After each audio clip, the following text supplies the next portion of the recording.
This story begins on the grounds of Sioux City's 4th Academy. Today is the day when students become players of the inner world. Students of the 4th Academy are standing on top of a magic formation. From the stage, Principal Jinlong congratulates the students and says, "Today, the system will tell you your class once you enter this formation. Whether you become a strong swordsman, tenacious knight, agile assassin, or a powerful mage, fate will be the one to decide. You should believe that all of you will become outstanding individuals of your own classes." After motivating them, the principal shouts, "Activate the transfer formation." On the principal's command, that magic formation gets activated, and all the students standing on top of that formation start to teleport. Among those side character students is our protagonist, Leon. It has been 18 years since he reincarnated into this world, and finally, the day has come he was waiting for. This world is called Kaiji Star, a parallel world that is extremely similar to Earth. But unlike Earth, the artificially developed inner world suddenly descended, causing the human world to be overturned. Various difficult dungeons emerged around the world. Upon reaching 18 years of age, humans will get abilities through the transfer formation and use them to clear the dungeons. By killing monsters, they can level up and gain attribute points to increase their strength. Leon is teleported into a black space generated by the system. The system welcomes player Leon on his first time entering the inner world. The system asks Leon if he would like to roll for his class. This is very exciting for Leon, but he acts calm and says, "System, roll for my class." Inside, he is begging all of his ancestors to let him get a good class. After getting permission from Leon, the system starts the rolling progress. Suddenly, Leon gets covered by dark green flames. The flames don't burn him. Instead, they turn into skeletons and fly above his head. The system congratulates Leon on getting a hidden class. He awakes the hidden Necromancer class. "This is too amazing." Leon shouts, "Holy shit, this is so awesome." The reason why Leon is so happy is that a Necromancer is an extremely rare class that only 1 or 2 in the entire world can get. With a wave of a staff, countless top-notch undead creatures can be summoned from the gates of hell. As long as they have enough mana, they can become a one-man army. Leon knows that, in general, getting a hidden class means one will be more powerful than other people. Leon opens his status window to check his attribute page first. The status window shows that Leon's class is Necromancer, and his realm is Apprentice. His strength is 10, defense is 6, agility is 9, spirit is 0, mana is 10 out of 10. Health is 10 out of 10, and his experience is 0 out of 10. Everything was normal, but the most noticeable thing in his status window is his spirit, which is 0. Leon is too shocked to see that his spirit is 0. Where can one find a Necromancer who has no spirit? Leon is in great shock because the beginning attribute points are distributed randomly, like one's class, and the highest point one can get is 10. Spirit is the most important attribute for a mage. If it's below 5, then how the hell is Leon supposed to fight? The system doesn't understand human emotion and couldn't see how someone is feeling. At the time when Leon was in the biggest crisis of his life, the system asks him if he wishes to roll for his talent now. Leon, while crying, says, "Do it. Nothing matters anymore. I'm doomed. Even if I get an S-grade talent, it's useless if my spirit is 0. For viewers' general information, talents are divided into 7 grades.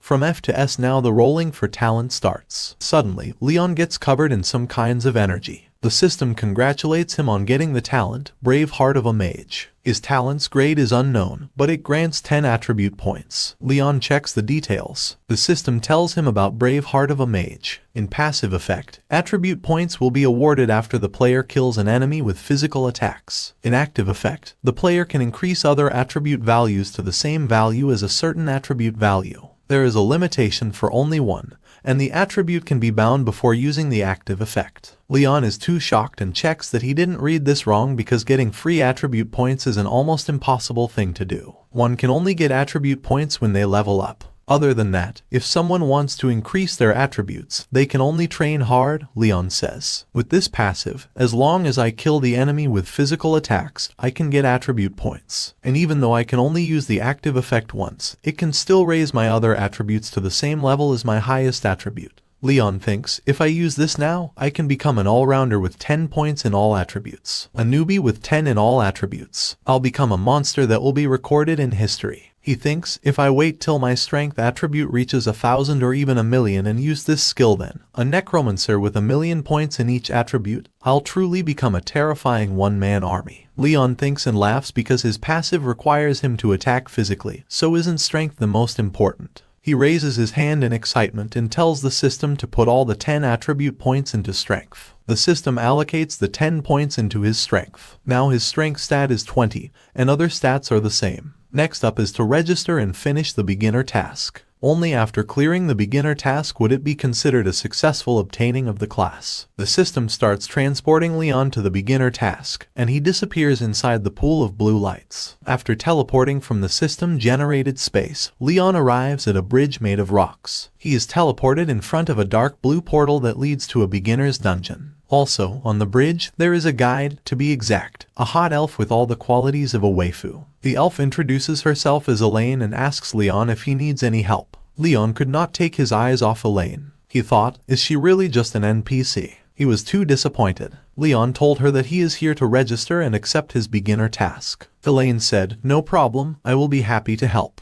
She summoned a box and gave it to Leon as a beginner's gift. Leon received equipment, an old robe and a beginner staff. He also got an F-grade skill book for summoning skeletons. Leon wore the robe and said, this is basically just an accessory. The summoning skill is useless to him since he has 0 spirit. But Leon loves the beginner's staff because it looks very strong. He said, with 20 points of strength, this staff is going to be very useful for hitting things. The elf was confused hearing what Leon was talking about. Leon turned around in confidence and asked Elaine, what's my beginner task? Elaine pointed at the beginner dungeon and said, your task is to escape from the misty cave. Elaine continued explaining that for this task, Leon has to be very careful. He must not kill any skeleton soldiers and find the quickest way to escape. But Leon didn't hear her till the end and jumped into the dungeon in excitement. Leon entered the dungeon through the beginner portal and saw a big green cave full of skeleton heads in front. This dungeon looks very scary because there was no end to this. He turned around and thought, was the NPC saying something? He said, whatever, it's not like the beginner task will be that difficult. But he was wondering why there are skulls everywhere. Suddenly, a skeleton attacked Leon from behind with a sword. Leon felt someone's presence and immediately turned around to see who it is. He saw that it's a level 1 skeleton soldier. This is a normal monster with 20 health. Leon grabbed his staff, raised it high, and smashed that skeleton soldier. The skeleton soldier lost 20 health in that attack and died. Its head rolled on the ground and perished in green flames. Leon checked if it's dead. He said, not being able to use magic is really tough. When he killed that skeleton soldier, a system message appeared, stating that player Leon had defeated a skeleton soldier with physical attacks. 1 attribute point and 3 experience points were awarded. Because it was Leon's first time killing a monster in one shot, an A-grade passive skill, Miracle of Might, was awarded to Leon. He was really happy to get an A-grade skill. He checked the Miracle of Might skill's effect. The system stated that each point of the player's strength attribute can be converted into 2 points of attack power. Leon knew that strength determines one's damage output, and defense determines how much damage is reduced. So, 1 point in strength equals 1 point in attack power. The same goes for the other attributes, which means if the opponent has 0 defense, Leon will deal 42 damage in 1 hit. He said, this skill is equivalent to being able to use 1 point of strength as 2 points. He jumped in happiness because it's simply too overpowered. While Leon was checking his new skill, many skeleton soldiers came out from the ground to attack him. When Leon saw the skeleton soldiers, he decided to focus on finishing his task first. They were the same as the previous skeleton soldiers. They immediately attacked Leon with their swords. Leon used his staff to deal 20 damage and killed them. When he killed 4 skeleton soldiers, he was awarded 4 attribute points and 12 experience points. Leon also leveled up and became a level 2 Necromancer. For leveling up for the first time, he was rewarded with 5 attribute points. Leon said, adding the 4 attribute points I got from killing the skeleton soldiers, my strength has now increased to 30 points. For a normal beginner, they're considered a genius if they have 10 points in one attribute. Leon thought, are the skeleton soldiers in this misty cave for us to farm levels? Then wouldn't that be too easy? But suddenly, something big comes out from the ground. It's a level 3 skeleton captain. This is also a normal monster but with 50 health and 15 strength points. When Leon saw that the skeleton captain has 15 strength, he thought, I will be in trouble if I get hit by this monster. But it only has 1 agility. I'll win if I make a move first. Leon tightly grabbed his staff and jumped to attack the skeleton captain. But the skeleton captain used his shield to defend himself. Then he swung his long spear at Leon, but Leon moved fast and quickly dodged that attack. He was surprised that the skeleton captain attacked while defending, and it easily smashed the ground. When the skeleton captain pulled out his spear from the ground, At that moment, Leon saw an opening. He moved fast and chose the skeleton's weak point, the stomach, to attack. He sliced the skeleton captain in half, and when the skeleton captain fell on the ground and was unable to defend, Leon jumped at it to finish it off. Leon shouted, "Try blocking this, you bastard." He hit that skeleton so hard that the skeleton captain lost all his 50 health and died. When Leon killed the skeleton captain with physical attacks, he got 3 attribute points and 10 experience points. Now that was a tough opponent for Leon. He thought, if the beginner task is already this difficult, how did the others complete this? While he was thinking, suddenly a football-shaped shiny yellow thing appeared in front of Leon. He picked it up because it is a monster core, and Leon remembered the principle saying that there's a chance of a core dropping after defeating a monster. Random rewards can be received when you open this. Leon wondered what he'll get and opened it. He got Skeleton Fist Set, D-grade disposable item. When it is in use, the next hit will have a 100% chance of causing critical damage. Leon said, "It's good but would have been great if it was a permanent item."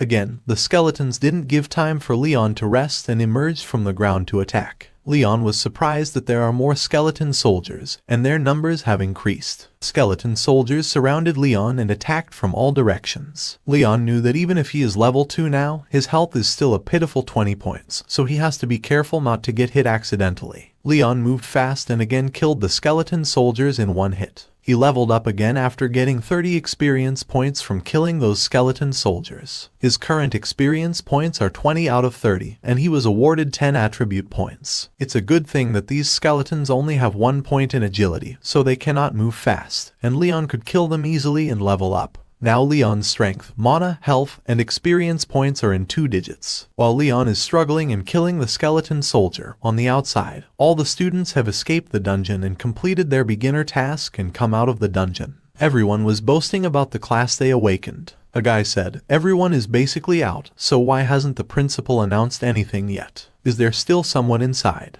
Others laughed, saying, "How's that possible? How long can you even take on such a simple task?" A guy said, "Although the skeleton soldiers inside are strong, they run very slowly and cannot catch up with us at all. If someone can still fail and die inside, I'm going to laugh my teeth out." While they all were laughing on the matter, Young Zai, Leon's best friend, was too worried that why isn't Leon out yet. He said, "There's no way something would happen to Leon, right?" Inside the dungeon, Leon killed all the skeletons and was wondering why there isn't a notification for task completion. Suddenly, a loud sound echoed, "How dare you kill my children?" Leon got alert hearing that scary voice. Skeleton heads that were lying on the ground started to float in the air. Suddenly, they all flew in front of Leon and started combining together. Before Leon could react to that, a green flame emerged from the ground and covered those skulls. Within a minute, those skulls turned into a giant 3-headed flame monster. This is the level 10 Skeleton King. It's a normal level boss monster with 400 health, 45 strength, and 60 defense points. This monster has bone pierce and bone explosion skills. Leon was too shocked to see that monster. He said, "Are you kidding me? Why is there a boss in the beginner task? Do they want all the beginners to die?"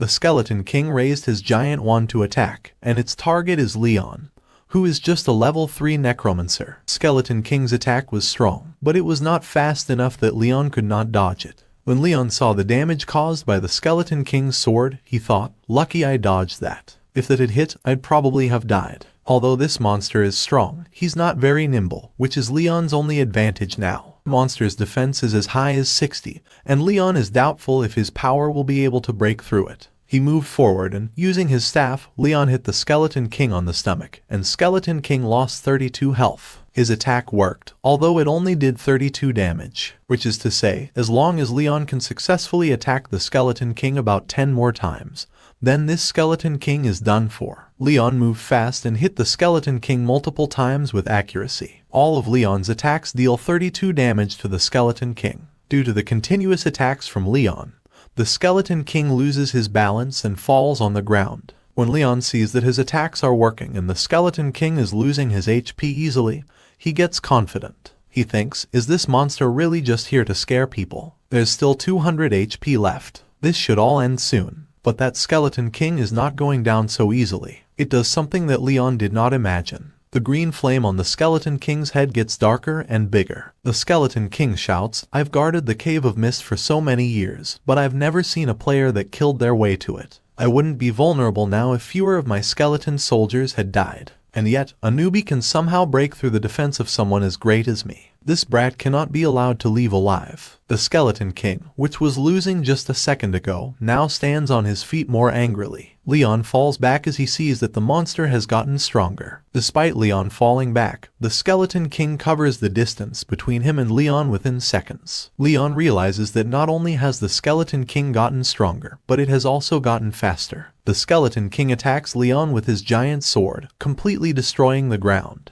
However, Leon somehow manages to dodge this attack. After seeing the situation, it doesn't look like a direct breakthrough won't be possible now. So Leon changes his strategy and decides to restrict the Skeleton King's movement first. Leon starts to go deep into the dungeon, and the Skeleton King follows him. When they enter a narrow cave, Leon notices the boulder behind the Skeleton King that looks like it's going to fall soon. Leon makes a plan, and when the Skeleton King attacks him again, Leon runs towards that boulder. He stops in front of the boulder and starts to provoke the Skeleton King, saying, "Come at me, you big blockhead." The Skeleton King, who was very angry with Leon from the start, gets even angrier when Leon makes fun of him. The Skeleton King uses his bone wings to attack him. Leon moves fast but is unable to fully dodge the range of the attack and gets hit by the shock wave. He flies away, hits a wall, and loses 26 HP. Leon is in pain, realizing how weak he is. The Skeleton King just brushed him, and Leon's HP is already this low. Now he only has 4 HP remaining.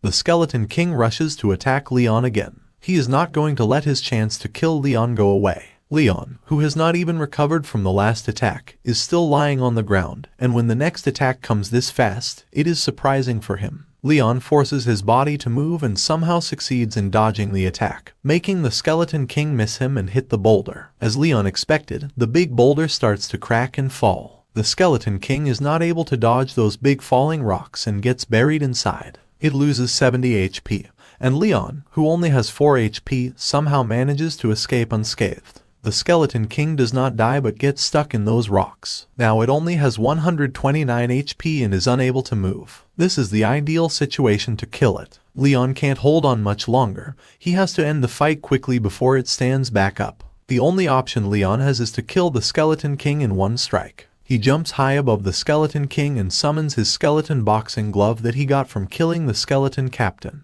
The skeleton boxing glove's skill is that the next hit after this is used has a guaranteed chance to score a critical hit. Leon only has one chance, so he gathers all his strength and aims at the Skeleton King's head. When the Skeleton King, who is still struggling to stand, sees Leon flying above his head, he gets scared. Leon fully uses this chance and hits the Skeleton King's head with all his strength. The Skeleton King loses 132 HP and immediately dies. Leon's attack was so powerful that it destroyed the ground below. The green flame of the Skeleton King's head starts to fade little by little. After killing the Skeleton King, the dungeon exit portal appears in front of Leon, and a system notification comes. The beginner's quest escape from the Cave of Mist has been completed. Congratulations, Leon, on officially becoming one of Otherworld's players. Another notification follows. Congratulations, Mage Leon, on killing the Cave of Mist's boss, the Skeleton King, for the first time. 30 free stat points have been awarded.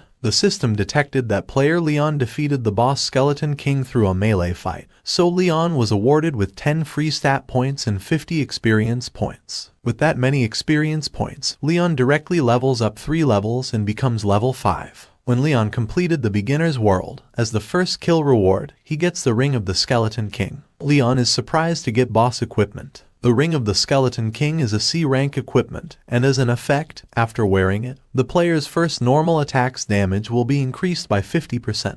Leon looks at the ring and says, "Not bad." Although it's not as strong as the skeleton boxing glove, its advantage is its reusability. A thought comes to his mind that if he were to sell a C-rank piece of equipment, it'd be worth at least a few $100,000. Leon laughs, saying, "I've struck gold this time." The only thing that disturbs Leon is the message that he did the first kill. He wonders, does that mean that no one's killed that Skeleton King before now? Then how did they pass the trial? However, he decides to leave the dungeon first and then think about it. At this moment, Leon is a level 5 disciple necromancer with 76 strength, 6 defense, 9 agility, 0 spirit, and 200 mana. He also has an unknown level talent, the Mage's Brave Heart, and in a rank skill, Muscle Creates Miracles. After leaving the dungeon, Leon suddenly appears in the stadium where the students who completed their task were. When Yongzai sees Leon, he jumps and hugs him. Leon is surprised to see him behave like that. Yongzai, who is happy to see Leon, says, "What happened to you? Why'd you take so long to complete a beginner's mission? I almost thought you died in there." Leon, surprised to see all the students there, asks Yongzai how come all of them completed the beginner's mission and came out very quickly. Yongzai tells him that it's been 3 hours since the last person came out. Leon asks him what role he drew,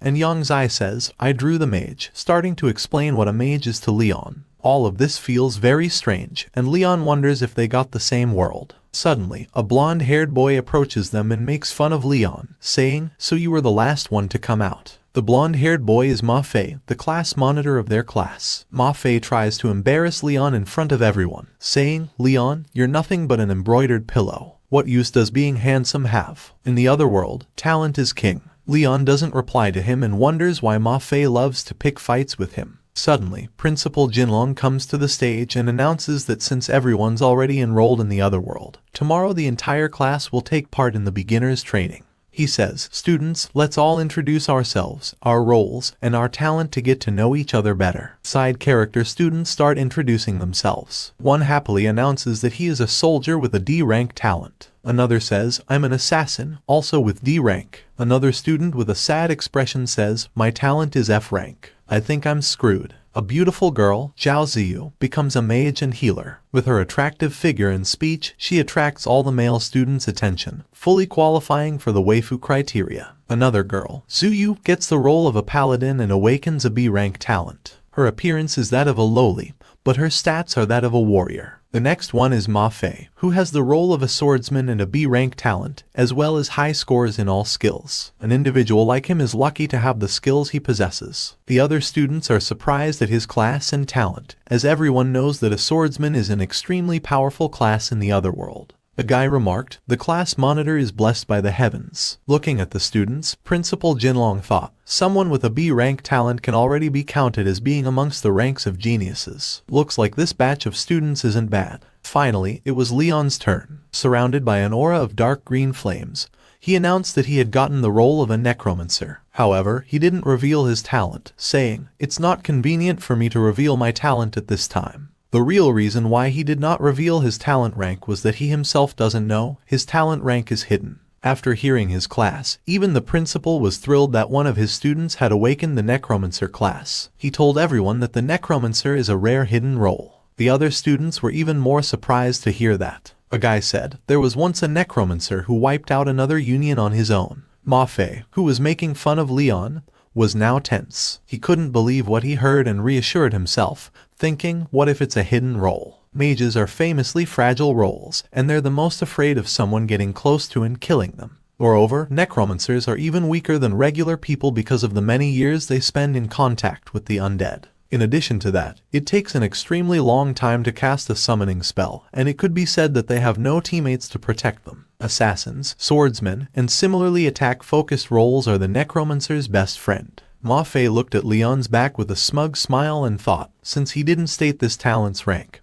I'm sure it's because his talent was too low ranked, and he felt embarrassed saying it out loud. But the other students were not so envious and were only surprised at how reserved and tactful Leon's class is. A guy said, "Leon isn't arrogant or irritable. Is this the attitude that a genius has? He has a hidden role but is still so modest. I can't possibly compare to him." Another guy said, "This must be the difference between a genius and us ordinary people. Even his personality is so grounded. If I were to draw a hidden role, I wouldn't be able to be as calm as Leon." Well, they all were looking at him with respect in their eyes, but Leon is a necromancer who can't cast even a single spell and is only slightly stronger than a normal person. Leon doesn't even know if he can protect himself in the beginner's training, so why would he dare to make a big fuss over this? Leon was scared, thinking, what should he do when his classmates realize he can't summon even a single undead creature? He had so many questions and so few answers. At the same time, Principal Jinlong was very impressed by Leon. He was thinking that once Leon completes the beginner's training,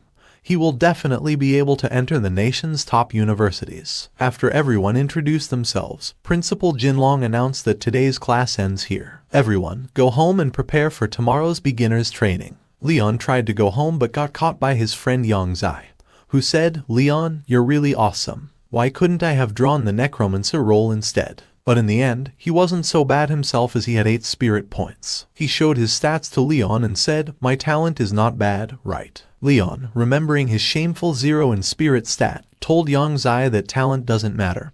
Hard work can make up for clumsiness. Leon thought that Yang Zai's stats are all single-digit numbers. Then doesn't having 76 stat points make me a god-level being? After that, Leon finally came home, and when he entered the house, he said, "I'm home." But there was only silence and emptiness. This is the house his parents left behind. After his parents disappeared, he always called out "I'm home" every time he returned home. In his memories, his father and mother would do the same every time they returned home. Unfortunately, now he could only remember them, and all he had left behind was one picture of them together. His parents in this world were very good and kind people. But when Leon was 6, his parents said they had to go on a trip to the capital, and then they suddenly, mysteriously disappeared. After that, Leon became an orphan. Looking at the photo, Leon thought it had already been 12 years since they disappeared. He wondered where they could have gone. So, Leon decided that he must get into the capital's university and find out the truth behind it all. The next day, Leon, along with the rest of the students, showed up at the place where the beginners were practicing. Principal Jinlong stood in front and said, "I only have one request for today's beginners training." In a serious and gloomy voice, he said, "If you think you can't do it, please remember to back down immediately. Even if you fail the training, it's better than dying during it." Hearing this, the students were really scared. But the principal calmed them down, saying, "There's no need to be too nervous. The beginner's world isn't very dangerous and won't cause players to die. However, everything has an exception." The principal told them that there was previously a catastrophic incident where a singular beginner's world caused a class of 40 to be completely wiped out, and they vanished without a trace. Till this day, no one knows what kind of horrifying beginner's world that was. All they know is that the world was called Nightmare Village. Hearing this, the poor students were scared and confused. All their confidence in their own abilities vanished without a trace. The principal continued to play emotional swings with them and again said, "There's no need to be so solemn either. As long as you leave the other world in time, you'll be in no danger." And they were told to get ready because once the stopwatch reaches 0, it's time to enter the other world. Immediately, the countdown began,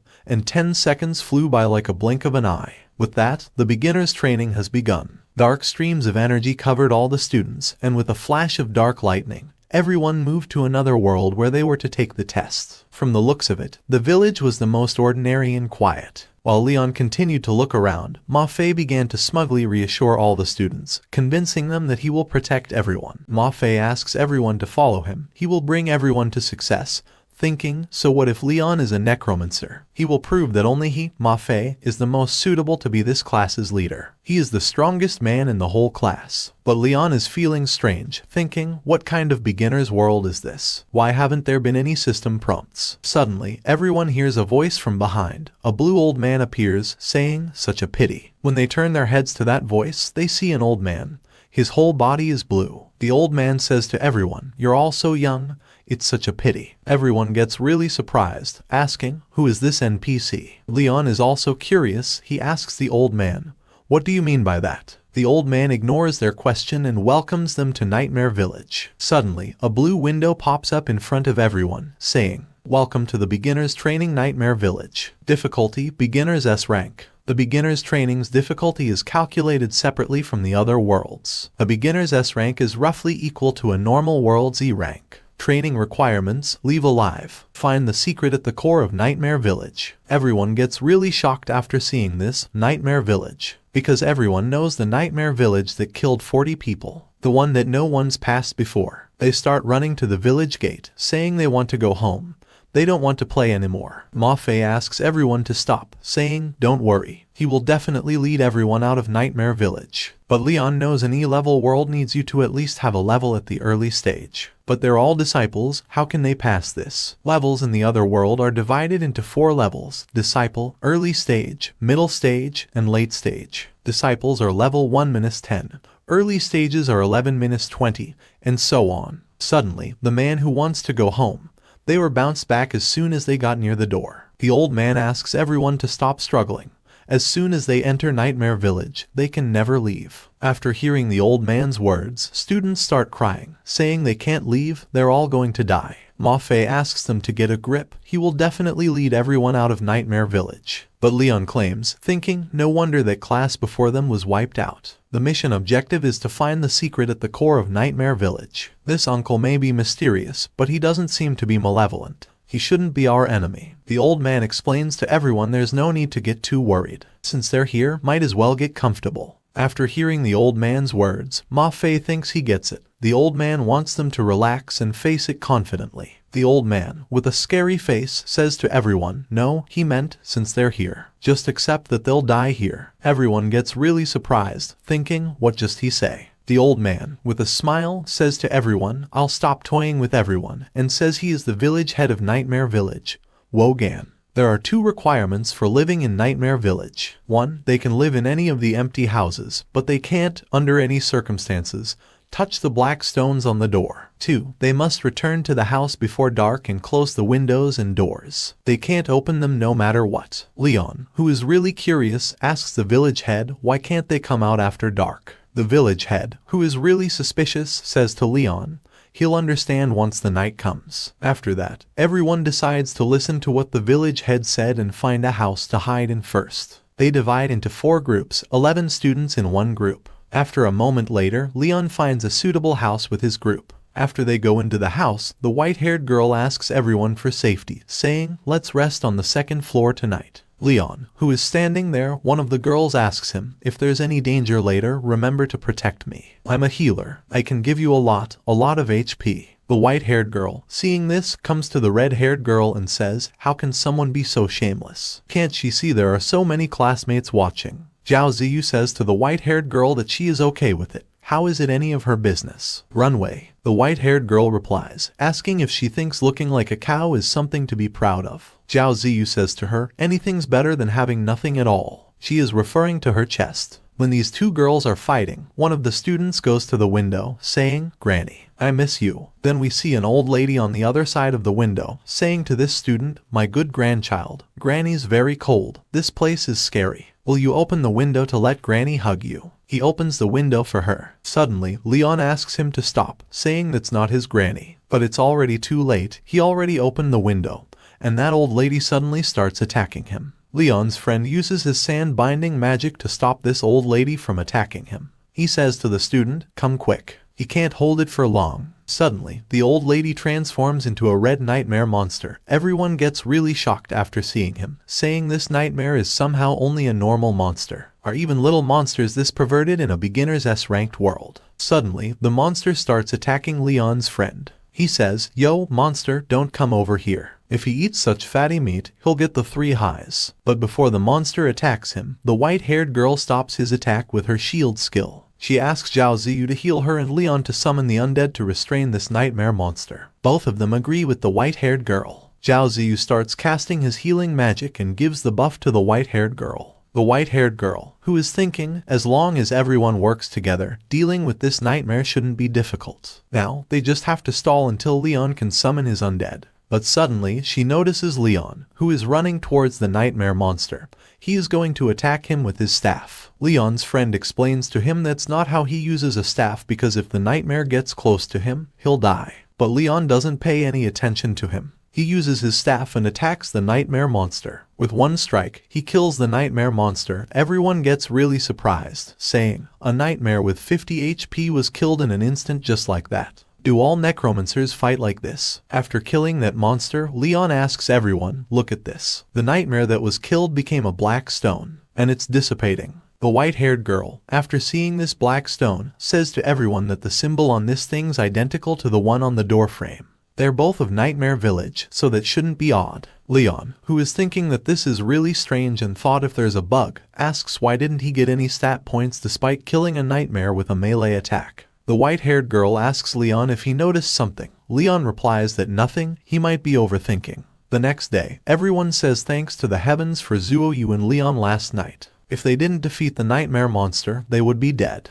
They think they can't go wrong with sticking close to Leon because he is super strong. He dealt with that nightmare in a split second. Not only that, before that, Zuoyu used her shield to directly stop the nightmare's attack. She's pretty impressive too. Ma Fei is listening to their conversation. He thinks if he were there, He definitely wouldn't have let a girl like Zuoyu tank the damage. Hiding behind a girl isn't something a manly man would do. He'll defeat nightmares with a single strike. After seeing Ma Fei like that, Leon says to him if he's doing morning training this early, and compliments him, saying how hardworking he is. As expected of the class monitor, just this bit of effort has made him surpass a lot of people already. After seeing them, Ma Fei stops and says to them he was just practicing for a second. He asks the white-haired girl, Zuoyu, to stay in a house with him tonight, promising that he definitely won't let her take any damage. Zuoyu replies that his role is a tank, and if she doesn't tank it, is he going to be the one to do it? Ma Fei replies, no, saying that he can face a nightmare on his own merit. He doesn't need her to act. She tells Ma Fei that this sort of thinking isn't right. Their teacher already said that they need to work together, and he can't just always want to do things himself. He should learn from Leon. Suddenly, Leon hears some voices. It's the village head. He has come with his fellow villagers, asking them to kill all the students, not letting a single one escape.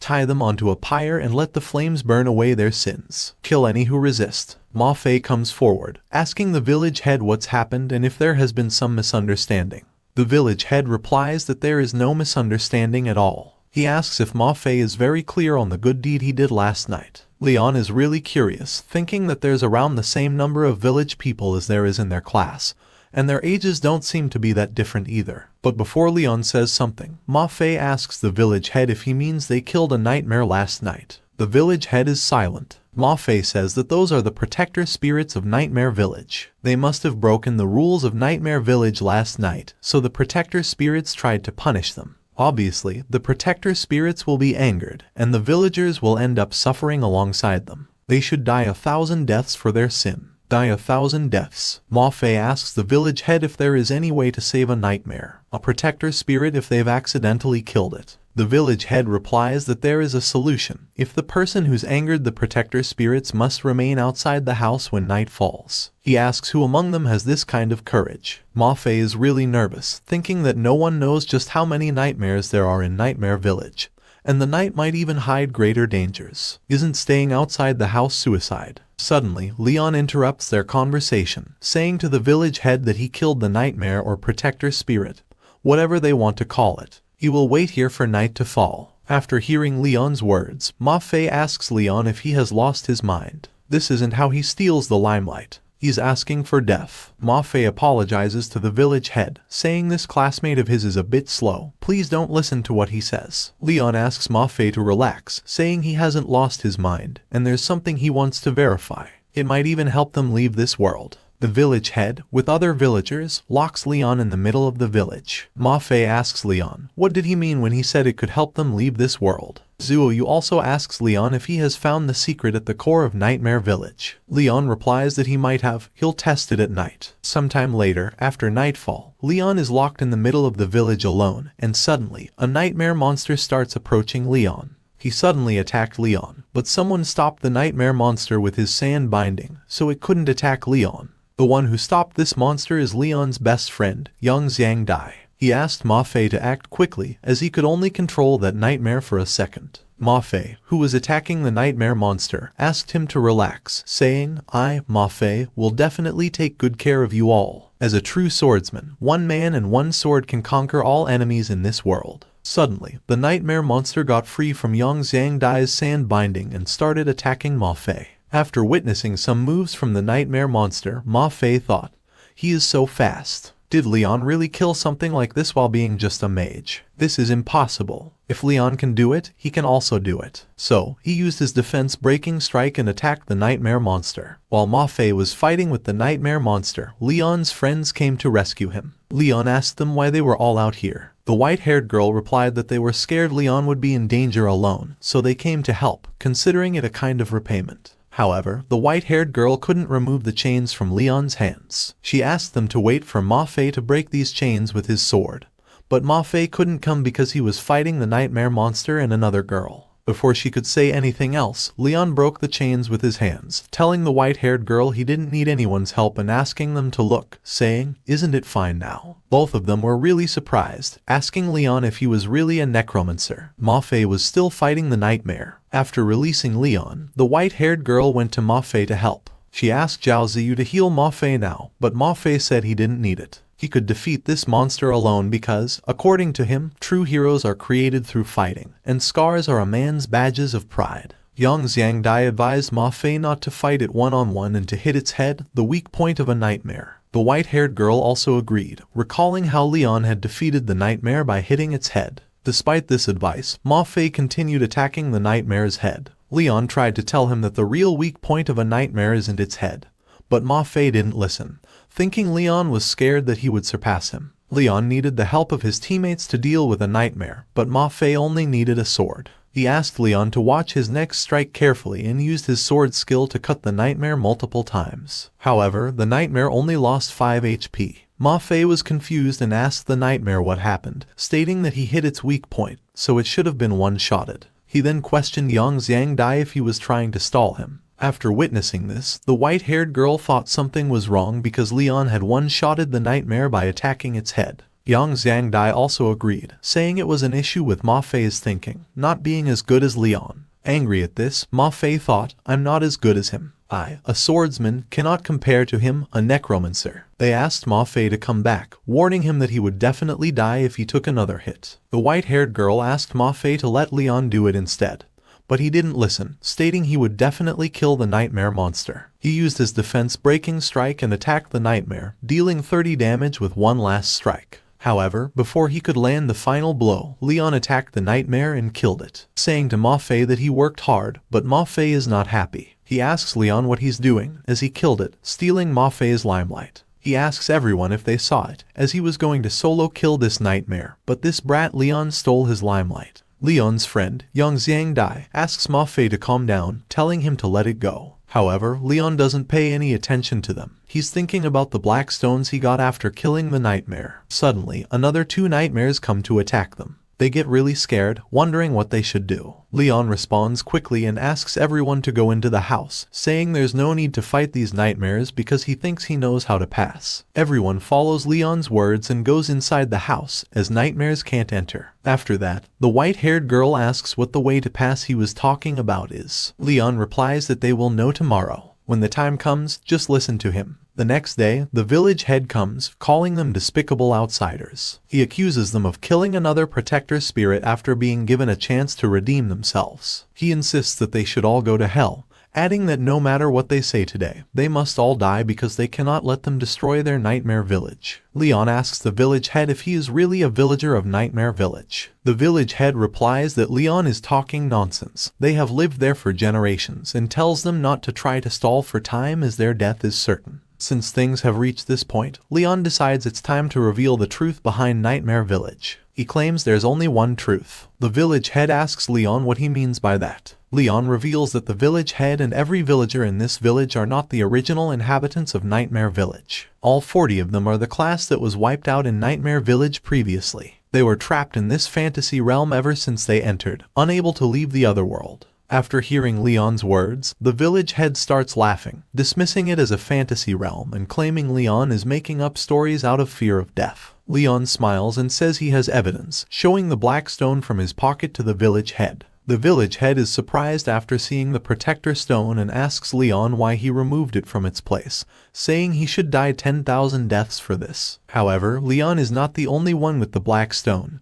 Leon's friends also have black stones. The village head is really nervous after seeing everyone with black stones because, according to him, the protector stones are high-level holy objects that protect them from nighttime attacks. He warns that if anyone tampers with them, heavenly punishment will be laid upon them. Leon replies that these aren't just protector stones. The entire fantasy realm is made up of these black stones with mysterious symbols on them. As long as they shatter the black stones, cracks will appear in the fantasy realm. So, Leon and his friends break the black stones together, and suddenly cracks start appearing in the sky. After that, the village head starts remembering how he got trapped in Nightmare Village, promising the principal to bring everyone back safely. He recalls that as long as they work together, they can definitely finish the beginner's training. However, the assignment they received was the Nightmare Village, and when they entered, nightmare monsters started attacking them. He asks everyone not to panic, as there must be a way to leave. Suddenly, something happens, and everyone changes into the nightmare villagers, and he remembers now that he was the class monitor when suddenly a system notification popped up, saying, A player has found the secret at the core of Nightmare Village and successfully awakened its villagers. Mission successful. Rewards given will be calculated based on everyone's individual ratings. Everyone was really happy after passing a really difficult exam. The system notified everyone, transporting all players out of the world. The white-haired boy thanked Leon for everything he did for them. After saying that, he teleported into the real world. Yang Xiangdai said to Leon that he is really something and asked him how he knew that was the way to pass. Ma Fei also agreed with him, saying Leon was a little smart for once. Leon stopped them, saying, "Let's talk about it when we get back." A moment later, everyone teleported into the real world.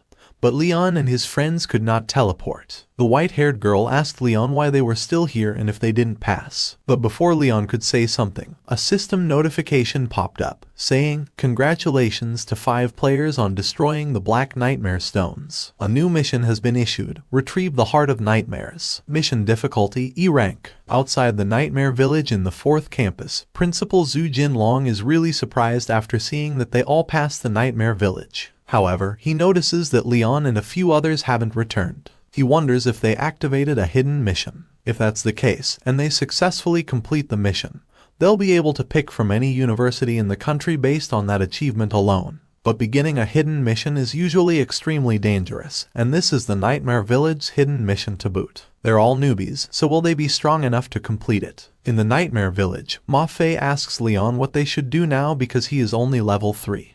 And everyone's level should be about the same. With how weak they are now, entering a hidden mission would be suicidal. Zhao Ziyu also agrees with them, saying they know nothing about this Heart of Nightmares, so where would they even go to retrieve it? The white-haired girl asks if it might be possible that they only needed to awaken village head Wogan and the rest, and that there wasn't a need to break the black stones in the first place. Leon also says that he knows. In the other world, a hidden mission is an opportunity that you can only stumble upon but not look for. Leon must have known all along that breaking the black stones would activate a hidden world, so he asked them to break them along with him. Right. He calls Ma Fei his big brother Yu, and he doesn't normally call him big brother Leon. He says he doesn't normally call him big brother for nothing.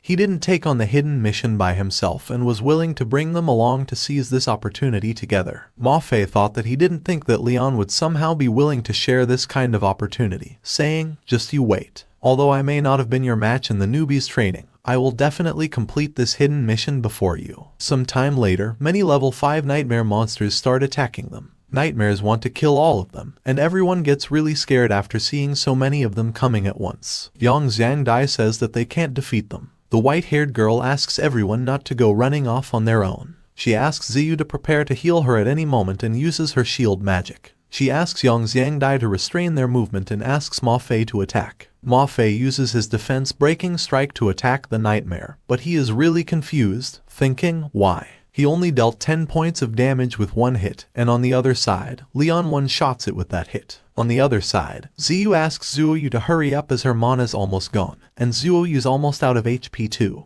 But suddenly, Leon one-hit kills the nightmare, and a system notification pops up, saying, "It has been detected that the player Leon has dealt with a nightmare via melee attacks. 1 free stat point has been awarded, EXP plus 10. The white-haired girl, Zuoyu, asks Leon to be careful, saying the other 2 are coming. But Leon also kills them with only 1 move. After defeating these 2 nightmare monsters, he gets a monster core, thinking, as expected of a hidden world, it gives high rewards. He gets the little fairy's necklace. Rank, F rank. Effect, increases skill damage by 5%. Role restriction, mage. He thought that although it's not bad as a piece of equipment, he can't unleash any skills, so he might as well give it to Yang Xiangdai, who is an awakened mage talent. After killing all the nightmares, everyone is really happy, saying everyone worked well together. Leon interrupts them, asking them to go and keep finding nightmares to kill. Leon just needs to kill 1 more nightmare, and he'll be able to level up to level 6. Plus he'll have a very high chance of having equipment appear for himself. He thinks that this hidden mission is really something. Yang Xiangdai asks Leon, saying, "If I remember correctly, the hidden mission was something along the lines of getting us to retrieve the Heart of Nightmares." Leon replies that the Heart of Nightmares must be on a nightmare, so they won't go wrong killing nightmares. Leon asks them to follow, but suddenly the ground collapses, and everyone falls into the basement. Leon is thinking, where did they fall down to? Why is the floor so soft and squishy? Yang Xiangdai asks Leon why he is sitting on his butt and if he can get off his butt first. Leon, who is still thinking about why the floor here was this soft, asks everyone if they are fine. Everyone replies that they're fine. Yang Xiangdai asks everyone why there is such a strong smell here. Did they fall into a sewer? Zuoyu explains that this place isn't aired out, so the dead bodies and feces of small animals and whatever else will rot here. It's very normal for there to be a smell. Suddenly, Zhao Ziyu notices something. She says that's not right and asks them to take a look over there, saying it's the smell of its breath. When everyone turns their heads to where Zhao Ziyu is pointing, they suddenly see a huge monster sleeping in front of them. This is the boss monster, Nightmare King. Leon, after seeing the boss monster, thinks, is this what a rare boss is like? It's at level 10 like the Skeleton King, but this Nightmare King's so much stronger than it. Leon's friends also get really surprised. Yang Xiangdai asks everyone if the Heart of Nightmares wouldn't be this Nightmare King's heart. White-haired girl Zuoyu asks everyone why not look for a way to force quit this hidden mission, thinking it has 65 attack, and it'll be able to turn her and his shield into meat paste in no time at all. Ma Fei also agrees with them, saying since they say so, he'll let this Nightmare King go for now. But Leon does not agree with them. He says there's a chance to defeat this nightmare monster because he has 101 strength now, along with muscle creating miracles.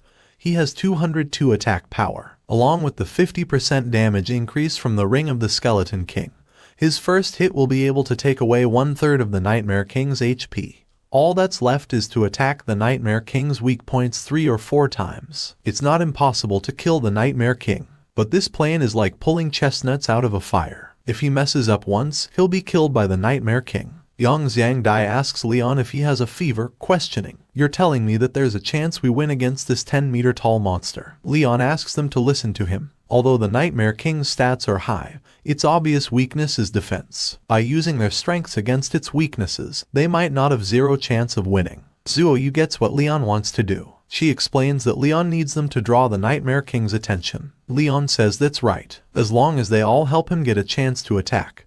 He swears he'll be able to kill the Nightmare King. Leon also says that this is extremely dangerous. The Nightmare King's agility is higher than theirs, and he fears none of them will be able to withstand even one hit with the amount of attack it has. So the 4 of them have to work together to restrain it. Everyone agrees with Leon, saying they trust him, and there's life in Leon's hands. Ma Fei asks Leon not to try to show off if he can't do it, and it wouldn't be shameful if they ran away from such a strong boss. Leon asks them to relax, saying he is confident with his plan. After resting, Leon jumps on top of the Nightmare boss because as long as they don't attack the Nightmare King, it won't wake up. The first hit is the most important, and he has to find the weakest point on the Nightmare King. Suddenly, he notices something shining on the Nightmare's back, thinking it looks like this must be the Nightmare King's weak point. So, he prepares to attack the Nightmare with his full power, giving 508 damage to the Nightmare. Everyone gets shocked after seeing how much damage Leon gave him, thinking, is this the kind of damage a mage can do? Suddenly, a system notification pops up, saying, the player Leon has shattered the Heart of Nightmares. The mission is being changed. The Nightmare King has awoken.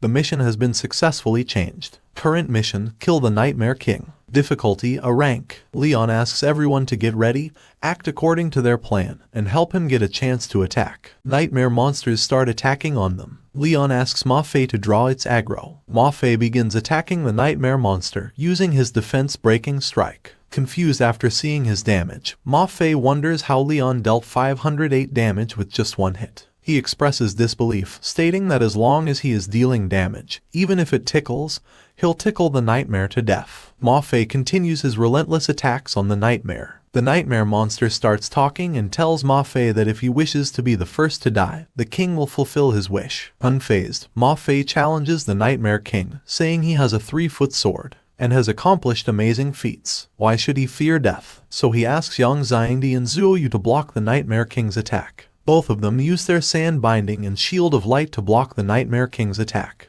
However, this is not enough to completely stop the Nightmare King's attack. It has been weakened by 2 levels, and Zhao Ziyu is healing him. He's barely able to hang on. Ma Fei shouts loudly, expressing that he can't hang on much longer. He asks Leon if he is ready because if he blocks the Nightmare King's attack anymore, he will die right here. After that, Leon attacks the Nightmare King with his full power, dealing 182 damage. After Leon's attack, a system warning blares, announcing that the Nightmare King's HP is dangerously low, and it's about to activate the Realm of Nightmares. Suddenly, everyone is surprised. Yang Xiangdai informs them that the spell does AoE damage, and they can't block it. Leon realizes he can't let the Nightmare King have the chance, as he's confident Wogan, the Nightmare Village head, and the others have been stuck here due to this attack. He prepares to counter the spell, determined to stop it. After this, the Nightmare King has only 128 HP remaining. Leon believes one more hit will complete the Nightmare Village quest, so he readies himself for a final blow. Jumping into the air to deliver the decisive strike, Zhao Ziyu warns Leon to be careful because she's run out of mana, so she can't heal Leon now. Leon replies, telling her he doesn't need healing, and attacks the Nightmare King with his full power. After that, a system notification pops up, congratulating the player Leon for killing Nightmare Village's boss for the first time and awarding 30 free stat points. It's detected that Leon defeated the Nightmare King boss with melee attacks, earning him an additional 10 free stat points and plus 50 EXP. Congratulations to the player Leon for leveling up in succession. Current EXP 30/70th. 10 free stat points have been awarded. The hidden mission Kill the Nightmare King has been completed. The system will distribute rewards according to the player's rating, currently evaluating completion rate and level. Everyone is really happy after defeating the Nightmare Village boss. Suddenly, a system notification pops up, saying, "Evaluation complete." System starts distributing rewards for completing the mission. Player Zhao Ziyu has received a D rank rating, and the D rank talent Spring Breeze and Willow has been awarded. Player Zuoyu has received a C rank rating, and she also gets the D rank talent Spring Breeze and Willow. Player Yang Xiangdai has received a C rank rating, and the D rank talent Ground Explosion Magic has been awarded. Player Ma Fei has received a C rank rating, and the D rank talent Separating the World with One Strike has been awarded. Lastly, player Leon has received an A rank rating, and the A rank rewards, EXP plus 50 and the B rank skill book Withering Magic,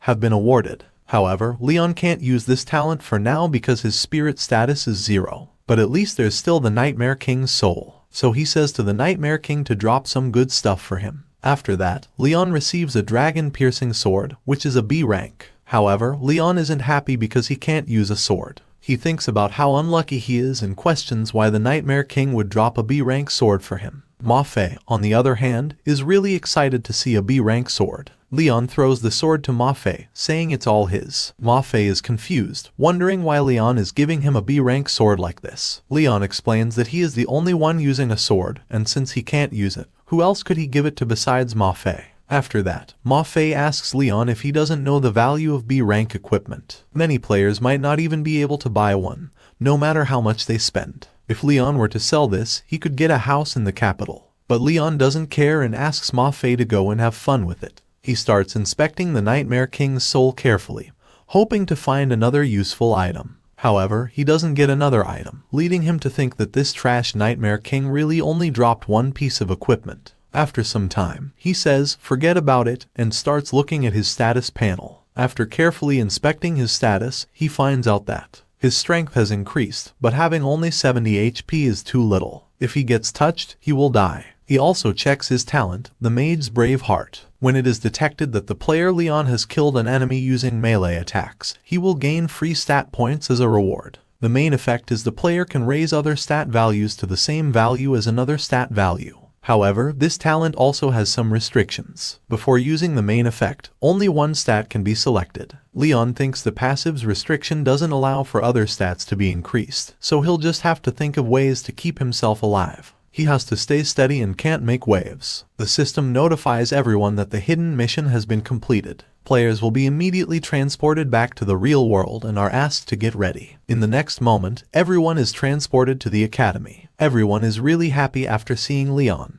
The class monitor Zuoyu and the rest of them have returned too. Principal Zhu, after hearing the news that Leon and everyone has returned, asks if they are okay. Because they've been gone for 2 days, we all thought Leon and everyone would never return. Principal Zhu asked what happened, and Leon, along with everyone, explained everything to Principal Zhu. After hearing everything, Principal Zhu said, "That's what I said. They must have dropped into a hidden world. You're all really lucky. All the top universities will be fighting over you." After hearing their conversation, one of the girls in the same class as Leon exclaimed, "Wow, our class managed to produce 5 geniuses that are wanted by the top universities all at once." Another one said, "We'll be a bona fide class of geniuses in the future." He was really jealous, thinking about when he would be as amazing as Leon and the class monitor. In the same moment, Ma Fei was thinking that the next time they enter a world, he'll make Leon regret giving him the dragon-piercing sword. With such an opus piece of equipment to help, he'll definitely be able to beat Leon once they get to the level 11 early stage realm.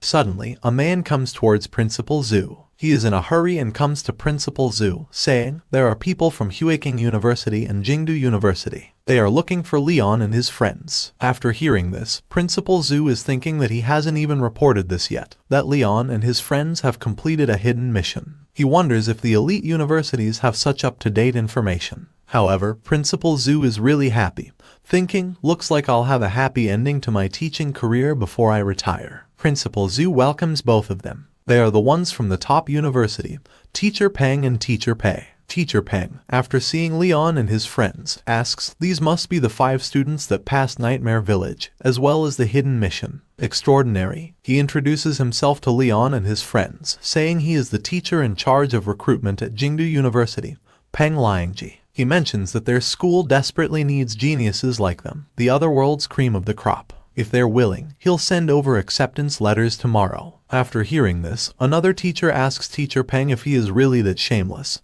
fighting for people without even conducting a test. Teacher Peng replies that he is only showing that because in Jingdu University they have nothing but sincerity. Since he doesn't trust these 5 students and insists on conducting a test, then start testing them, and they'll see. After hearing this, another teacher starts saying that he'll introduce himself first. He says he is the teacher in charge of recruitment at Huiking University, Pei Xingguo. He asks everyone not to worry, explaining that this so-called test is only to determine their role and ability to adapt to situations, and to test if their various stats meet the criteria to enter the school. Leon is really nervous, thinking, "Determine our ability at our role. Then, wouldn't I, who can't use my skills, fail?" But he must enter Jingdu University and follow the clues related to his parents. Teacher Pei asks everyone which one of them wants to be tested first. After hearing this, Ma Fei comes forward, saying, he, Ma Fei, a swordsman disciple with a B-rank talent and at level 5, will prove to Leon that he is stronger than him. Teacher Peng is thinking about Ma Fei, that he's already level 5 despite having only completed the beginner's training,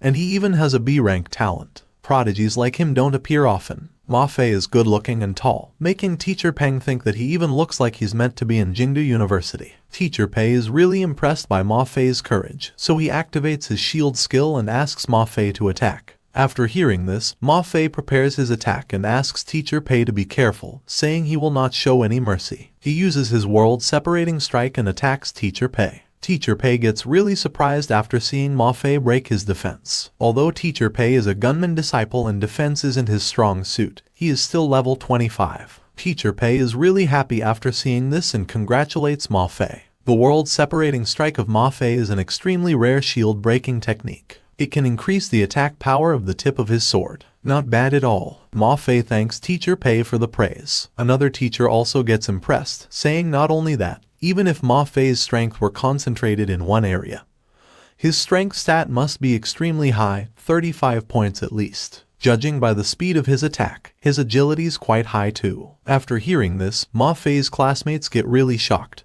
thinking he has 35 attack at level 5. Is this what a swordsman disciple is like? As expected of a role said to have the most attack in the other world. Another one says if he drew the swordsman role like Ma Fei, his dead great-grandma would have lived in luxury. Teacher Pei, who is thinking that Teacher Peng must want to drag such a wonderful student back to Huiking University, asks Ma Fei if he has decided which university he would like to join. Teacher Pei ensures Ma Fei that the door of Huiking University will always be open for him. But Teacher Peng is not happy.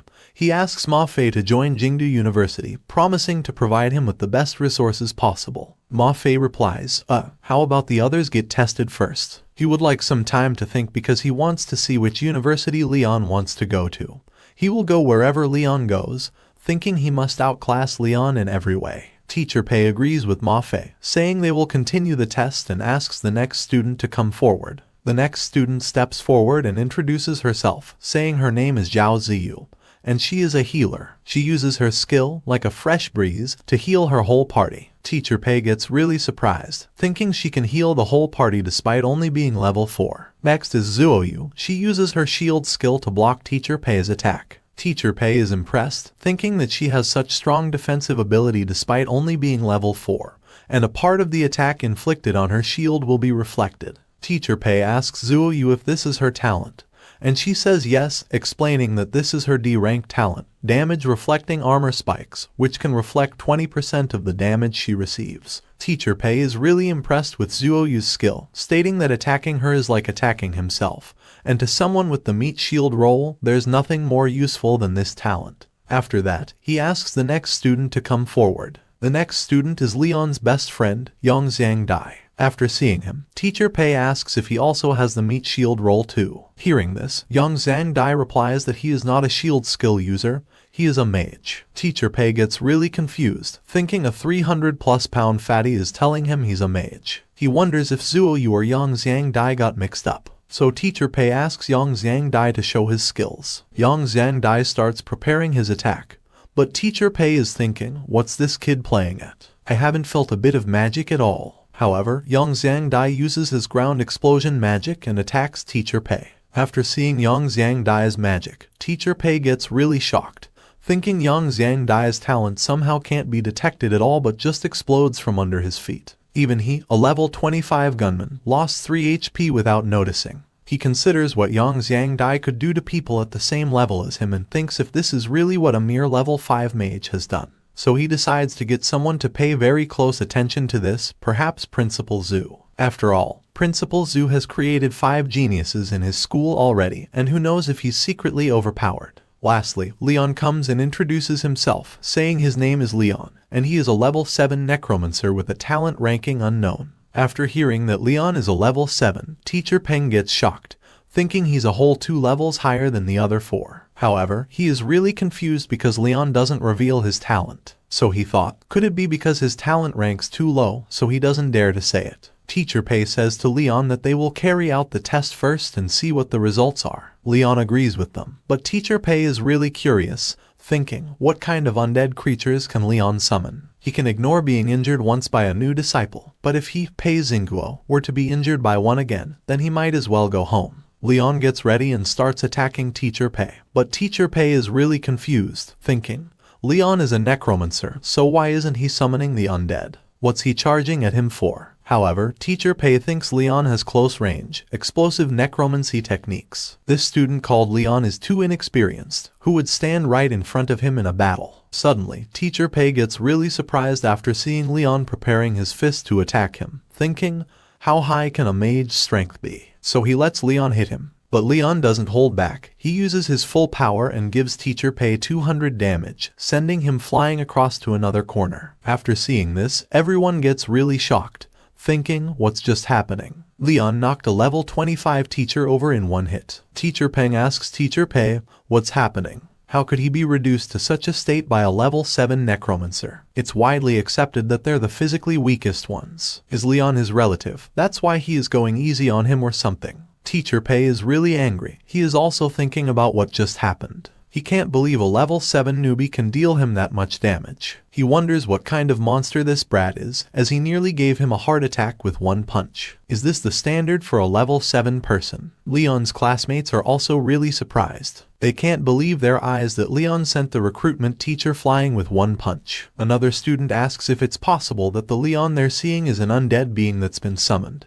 and the real Leon is hiding somewhere. Another student agrees with him, explaining that it's widely accepted that the necromancer is the physically weakest role, so how could he send the recruitment teacher flying with one punch? Teacher Peng is really scared, thinking he got lucky Teacher Pei Xingguo said he'd do the tests, or he'd be the one losing face. Leon asks the teacher if his test is over, but Teacher Pei is really scared of Leon, thinking, he is the most terrifying newcomer. Teacher Peng tells Leon that he has passed the test, but he hasn't demonstrated his undead magic, so they can't really give him a score. Leon replies, saying it's okay, he has thought it through and wants to major in physical fighting, like warriors, because it's not like he can use magic now anyway. Getting into Jingdu University is more important to him. Teacher Peng is really confused, explaining that specializing in a role other than his own is without precedent in the entire history of education. So he asks Leon to wait, he'll have to ask the principal about it. Teacher Peng calls the principal and explains that he has found a terrifyingly talented necromancer who wants to join the physical fighting major meant for warriors at Jingdu University. The principal is really confused and asks Teacher Peng to explain in detail. Teacher Peng says, "Principal, I'll put it simply, he's only level 7, but he sent a teacher from Huaking flying with one punch." After hearing everything from Teacher Peng, Jingdu University principal is shocked. He says to Teacher Peng that he will give him the most authority in Jingdu University, no matter what conditions that student wants, agree to every single one of them. He must be convinced to join Jingdu University, so he asks Teacher Peng to start a video call. He'll invite Leon personally. He introduces himself to student Leon, saying he is the principal of Jingdu University, Jai Pingyang, and he hopes Leon will be willing to join them at Jingdu University, explaining that they have a long and glorious history.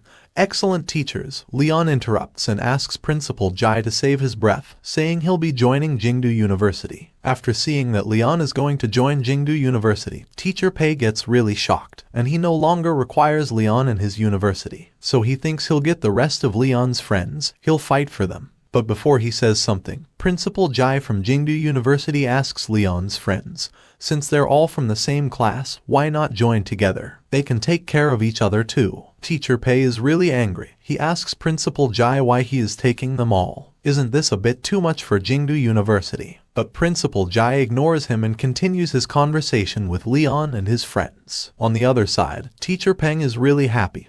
He is thinking that this will be the highlight of his admissions career. Leon interrupts them and asks Principal Jai if he has a few more questions for him. He asks Principal Jai if he knows his father, Ray. Principal Jai gets really shocked. He asks Leon if he is the son of Ray and Karen, explaining that no wonder he felt such a strong sense of familiarity the moment he saw Leon. After seeing that Principal Jai knows about his parents, so he asks Principal Jai if he knows where they are now. Principal Jai explains that they were both his students, but he hasn't seen them in over 10 years now. He can only tell Leon that his parents were very talented individuals. From then on, the two of them disappeared without a trace for over 10 years. He fears they've already died. He also says that he hasn't been able to get more information about them since they graduated. But he remembers that they would often talk about a private world and asks Leon to go to his private world. It contains something his parents have left for him. Principal Jai says to everyone that he'll send the acceptance letter to them directly once they've created it. But before that, they should try to pass the worlds related to their roles before school starts,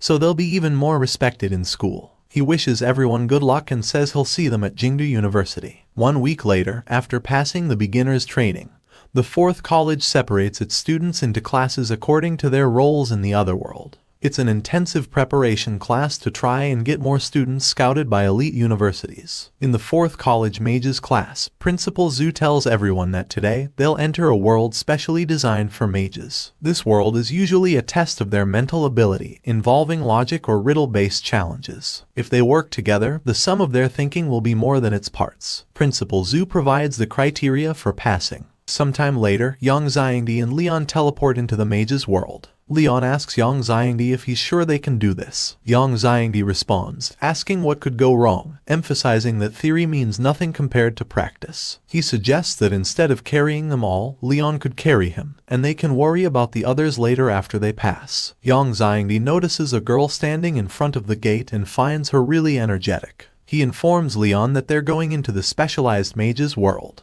The girl welcomes both of them, and the system starts retrieving a world for 2 players. A moment later, a system notification pops up, stating that retrieving was successful. The specialized world these 2 players have drawn is the Cave of 10,000 Poisons. After seeing this, Leon asks Yang Xiangdi to let's go. However, Yang Xiangdi stops Leon, asking what he's doing and if he isn't going to listen to the mission instructions. Leon, confused, wonders about the instructions. Yang Xiangdi asks if Leon didn't listen to the instructions.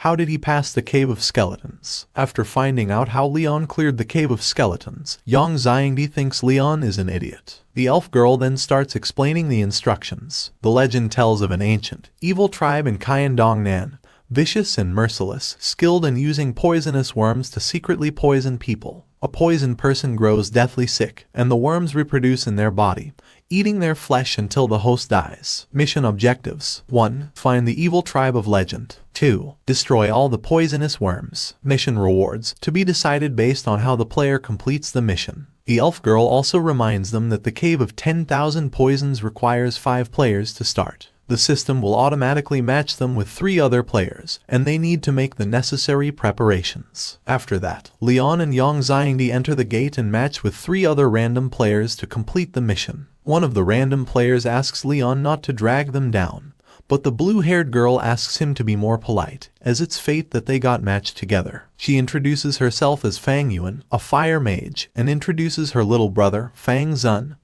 who is also a fire mage. The last one is Long Cheng. Leon and Yang Xiangdi introduce themselves and ask everyone to work together to pass. After the introductions, they head towards the stone door, but they can't open it. The blue-haired girl notices some words on the door and explains that the 5 words on this pillar should be instructions to open the door. But Long Cheng says, who cares about some instructions, and declares that he'll break it down. He uses his magic skill and attacks the door, but the attack has no effect on the stone door. It seems like this door has immunity to magic, spells can't damage it. The blue-haired girl asks everyone to take a look at those words. Morality and integrity provide peace. Leon, thinking about why this door is immune to magic, suddenly hears the blue-haired girl say she knows the answer. Before she can reveal it, Leon breaks the stone door with one punch. Blue-haired girl and Long Cheng are shocked, wondering who one-shot it. Isn't this a specialized world for mages? A system notification pops up, saying, your answer is correct. The door has opened. Yang Xiangdi is also surprised and impressed by Leon. Leon explains that he just wanted to see if they could push it open physically and didn't think it would be so weak. After opening this door, they see another door in front of them. This door is peculiar because the path is blocked by red flowers. Leon asks everyone to be careful of them as they look unnatural. However, it's already too late. Yang Xiangdi asks Leon to look at his hand. They've all been poisoned by the red flowers. Leon, staying calm, instructs everyone to keep moving forward as staying there is waiting for death. They have to get out of there quickly, or Leon's HP won't even last half an hour due to his low HP status. They start running towards the stone gate, but they have to solve the problem to open the gate, and they don't have time for this. Before they can think, Leon breaks the stone gate with his hands. With Leon's help, they safely make it out of the poisoned flower area. Blue-haired girl and her friends are shocked, thinking if this is really a riddle-solving world, why does it feel like they haven't needed to think at all? A system notification pops up, congratulating the player for completing Mission 1. Successfully find the evil tribe of legend. Cave of 10,000 Poisons. Blue-haired girl asks everyone if this is the Cave of 10,000 Poisons and wonders where they should go now. Suddenly, everyone notices a little girl with blue hair, and she introduces herself as Xiao Dong. She asks if everyone comes from the outside but notices that everyone is poisoned. Xiao Dong explains that it's poison from the Bayan flower and asks everyone to follow her back to the Cave of 10,000 Poisons to get treated. Leon is suspicious of the little girl, wondering when she appeared and how she mentioned the Cave of 10,000 Poisons. Blue-haired girl tells everyone that they don't know what to do now and suggests getting treated first. After some time, everyone reaches the 10,000 Poison Cave, and the little girl introduces her parents. Little girl's parents ask her who they are, and she explains that they're outsiders she met when picking medicinal plants in the mountains. They were poisoned by the Bayan flower, and she asks her parents to brew a pot of 5 poison soup for them. Little girl's mother invites everyone into the house, and after some time, they prepare the 5 poison soup. However, after seeing the soup, no one wants to eat it. Long Cheng suggests that Yang Xiangdi, with a more robust physique, should drink it first. Yang Xiangdi refuses, stating it's all fat, and suggests Long Cheng go first. Leon, with little time left, decides to drink it quickly and get it over with. After tasting the soup, he comments that it's not too salty or bland and tastes great. The 5 poison soup really is useful. Leon's poison status has disappeared. so he asks everyone to drink up too and heal themselves because they don't know what dangers they'll face. After everyone drinks the 5 poison soup, Leon asks little girl Xiaodong if she could tell them about the history of the Cave of 10,000 Poisons. Little girl replies that she doesn't know the origins of the tribe either. All she knows is that their patriarch asked them to avoid the world and banned them from using their poison magic unnecessarily. Suddenly, little girl's mother interrupts their conversation. She tells Leon that the poison has been dealt with and everyone is safe now. She asks everyone to leave quickly because the inhabitants of the Cave of 10,000 Poisons aren't very welcoming to outsiders. However, the little girl is angry with her mother, asking why she would want to chase away visitors when they've just received them. So, the little girl asks Leon to relax, not to listen to her mom, and stay as long as they want. Leon replies, saying they'll stay if it's not too much trouble. They just got poisoned, so their bodies aren't in the best shape. But he is really curious about little girl's parents' weird attitudes. After that, the little girl and her parents close the door and ask everyone to stay here and rest. They'll leave first. So, the little girl asks her parents to let's go, saying the full moon's tonight, and it's going to start soon. After spending some time deep in the forest, all the people of the Cave of 10,000 Poisons had gathered around. They stood near a well, summoning the Great Swarm, asking it to bless their poison cave with good weather and protection from disease. In exchange, the villagers offered the freshest human flesh and blood. The villager patriarch dropped a drop of her blood into the well, and suddenly, a huge swarm of bugs emerged, attacking the people sacrificed. In just a few minutes, only their skeletons remained. From the woods, Leon and others observed all of this, growing suspicious of the villagers. They approached to see what the villagers were doing and were shocked to witness only the skeletons of the sacrificed humans left. The blue-haired girl remarked, "This is cannibalism." Seeing this, Leon urged everyone to go back first and discuss, as dealing with poisonous insects and numerous tribesmen posed a challenge. Despite Leon's high attack power,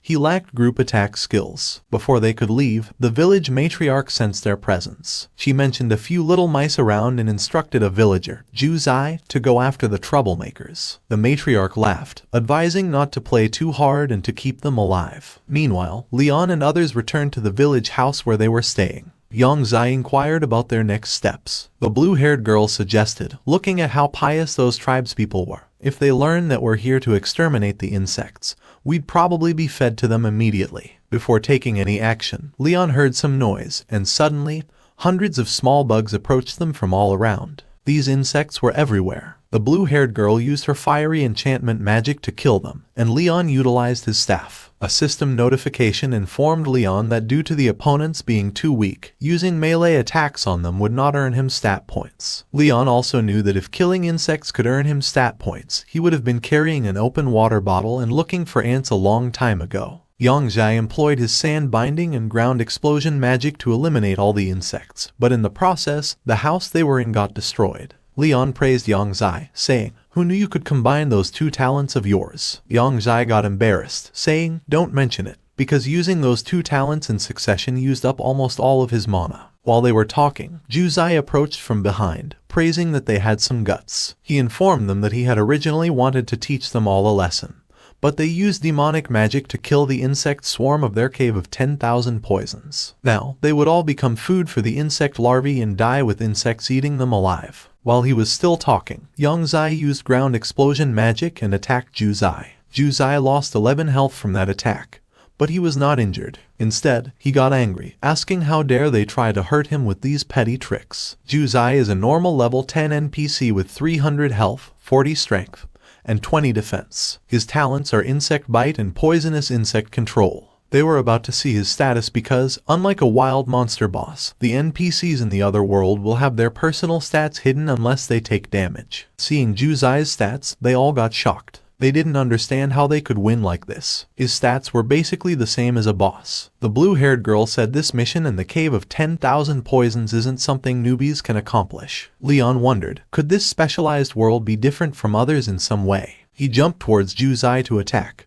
and upon seeing Leon running towards him, Ju Zai arrogantly said, "My arm's thicker than your thigh. I, Ju Zai, could take on 10 weaklings like you with ease." However, he didn't know Leon's power. Leon punched him, and he went flying, losing 121 health. Ju Zai got up, extremely angry, and exclaimed that this was impossible. How could a mere human hurt him? He used his insect bite talent, causing his body to enter the insect bite state. His health increased to 500, strength to 60, and defense to 70. Fang Zun was shocked to see that Ju Zai's stats increased again, and his defense was multiplied several times. Ju Zai's eyes turned red, and he arrogantly declared, "No one can damage me now. I'll use your blood to pay respects to my insect swarm." Seeing this, Leon also became determined to fight properly. After their intense battle, Ju Zai was in very bad shape, with only 23 health remaining. Leon finished him off. Observing the fight, everyone understood that Leon was a formidable opponent. Leon began interrogating Ju Zai,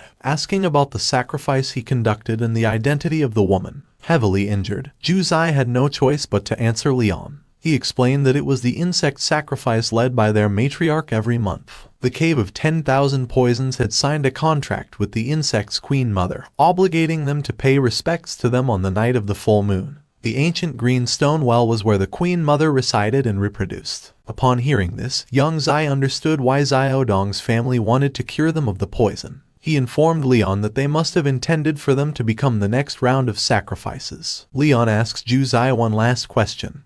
Why did Xiao Dong call the tribe the Cave of 10,000 Souls? But Ju Zai calls it the Cave of 10,000 Poisons. Xiao Dong and Ju Zai become confused upon hearing that name. Xiao Dong informs Leon that there's only one person with Dong in their name in the entire Cave of 10,000 Poisons, and that's their matriarch, Zun Dong. Understanding this, Leon thanks Ju Zai for his cooperation. Ju Zai responds, "You're welcome," and asks if he can go now. Leon punches him hard and says, "You can die now." Ju Zai loses his remaining 23 health and dies. A system notification appears, stating that the player Leon has dealt with the NPC Ju Zai using melee attacks. It awards 10 stat points and 50 experience points to Leon. Another notification congratulates Leon on successfully leveling up and killing the first NPC spawned in the other world with melee attacks. As a reward, Leon receives the S-rank item Sage's Protection, which is a one-time use item that negates one fatal blow. After obtaining the S-rank item, Leon is very happy. He didn't expect that this NPC would drop such an opus item because this is the highest ranked item in the other world. Fang Zhu asks what they should do now since villagers will find out they have killed him sooner or later. Long Chang adds that they can't rely solely on Leon to handle the situation, as they were all scared considering one villager was deadly enough. And the matriarch can control the poisonous insects, so how could they possibly beat her? Leon tells them that the mission just requires them to exterminate all the insects, so they don't need to face the tribespeople of the Cave of 10,000 Poisons head-on. Since the insect's nest is in the green stone well, they should just blow it up. He instructs them to act before Zun Dong realizes what's happening. They all start heading towards the forest because this is their best chance. After some walking, they arrive at the well and, seeing that no one is there, they approach it. But when they arrive, they see Xiao Dong's parents' bodies lying beside the well. It is very shocking for Leon and the others to discover that the villagers killed their own tribespeople. Seeing this, Leon understands why they were acting so strangely. Now he realizes that not all the tribespeople are bad. Leon instructs the others to leave them there and first destroy the well while they can. Yang Zai, Fang Yuan, and Fang Zun use fire, wind, and ground explosion magic to attack the well. There is a huge explosion, and the well is nearly destroyed. A big dark hole appears there. Seeing it, Yang Zai asks, with this powerful attack, all insects must have died. So why hasn't the system notified us that we have completed the mission? Suddenly, the matriarch of the poisonous cave emerges from behind, laughing, and saying, "You little rats have been naughty." With her is the backbone of the Cave of 10,000 Poisons, Quang Meng. She was not expecting Ju Zai to die like that. Looking at her, Leon asks, "Should I call you the matriarch of the Cave of 10,000 Poisons or Xiao Dong?" Hearing him, the matriarch said, "What's the problem, big brother? Don't you like my current form? Should I turn back into Xiao Dong?" In the blink of an eye, the matriarch turned into the little girl Leon had met before. She acted cute and asked, "Which one do you prefer, big brother?" With a sad expression, she said, "I wanted to spare you, big brother, and carry on my bloodline with you. But you've killed so many insects. If I don't sacrifice you, the Queen Mother will be very angry." Leon asked her why she would kill her own tribespeople. Aren't they her parents? The matriarch laughed and said, "So what? They're just two useless disobedient pieces of trash." Hearing her call her own parents trash triggered Leon's anger. When Zun Dong called her parents useless disobedient pieces of trash, Leon became very angry at her. Seeing Leon getting angry over her parents, Zun Dong said, "Big brother, don't be angry because you will see them soon anyway." She laughed, and thousands of bugs came out of her mouth and directly attacked Leon. The bugs surrounded him and started attacking from all directions. Seeing Leon in trouble, Yang Zai and the others tried to help him. But before they could do anything, they got attacked by another NPC. The one who attacked them was Kwang Meng, whose insect bite status was active at the moment. He warned Yang Zai and the others not to interrupt the matriarch. He was the one they should be fighting. Kwang Meng was level 10 with 500 health points, and he had an average of 55 strength, defense, and agility. His talents were insect bite and poisonous insect control. Kwang Meng stopped Yang Zai and the others from going to help Leon. So, Leon, on the other hand, was fighting those insects alone. But he was struggling because there were too many insects. Leon knew that if they kept fighting, it would be a suicide mission. If he could increase his agility and defense to 166 like his strength, he would be able to make it through with ease. Leon started thinking whether he should use the active talent of Braveheart now, but he didn't use it. He could still revive once because of Sage's protection, so he decided to fight. He knew that he had to deal with the cause of the issue. As long as he could kill Zundong, these insects wouldn't be controlled. Thinking all this, Leon jumped to attack her. Seeing Leon coming her way, Zundong laughed and asked him if he wanted to become the insect's food now. She thought that Leon could not penetrate her insect wall, but she was shocked when not only her insect wall, but Leon also reached her and with a kick made a hole in her body. Zundong got angry after Leon kicked her. Her insect bite status got activated, and she turned into her mature form. Her status window popped up when she took damage, which showed that she was a rare NPC. Her level was 10, but her health was 1000, which was very high. Her strength was 30, her defense was 20, and her agility was 50. Her talents were insect bite, poisonous insect control, shapeshifting. Zundong was very angry at Leon, saying, "Ungrateful brat, can't you just let the insects eat you?" Seeing her status, Leon got confused about why she was a rare NPC, even though her stats were less than Ju Zai's. This made no sense. While Leon was thinking all that, Zundong said, "Big brother, you've made a hole in my little stomach. It'd be bad if you damaged it." She swings her hand, and her agility suddenly rises to 80. Leon is surprised to see it, and before he can react, Zundong attacks him with full power. Leon backs off, but it is not enough. Zundong stabs Leon's chest using her hand. Leon is shocked and vomits blood. He cannot understand what just happened. How can agility be increased in a split second? Leon didn't have time to even react to it. He loses 71 health, and only 9 health remains. Zundong doesn't remove her hand from Leon's body. She tells him to relax, saying that once he is dead, she will skin him and keep it as a souvenir. It'll look great. Leon is in a lot of pain. When Yang Zai sees Leon like that, he gets worried and tries to go help him. However, Kwang Meng attacks him again and doesn't let him help Leon. Kwang Meng again tells Yang Zai and others that he is the one they should be fighting. After fighting for that long, Yang Zai and others could only deal 188 damage to Kwang Meng.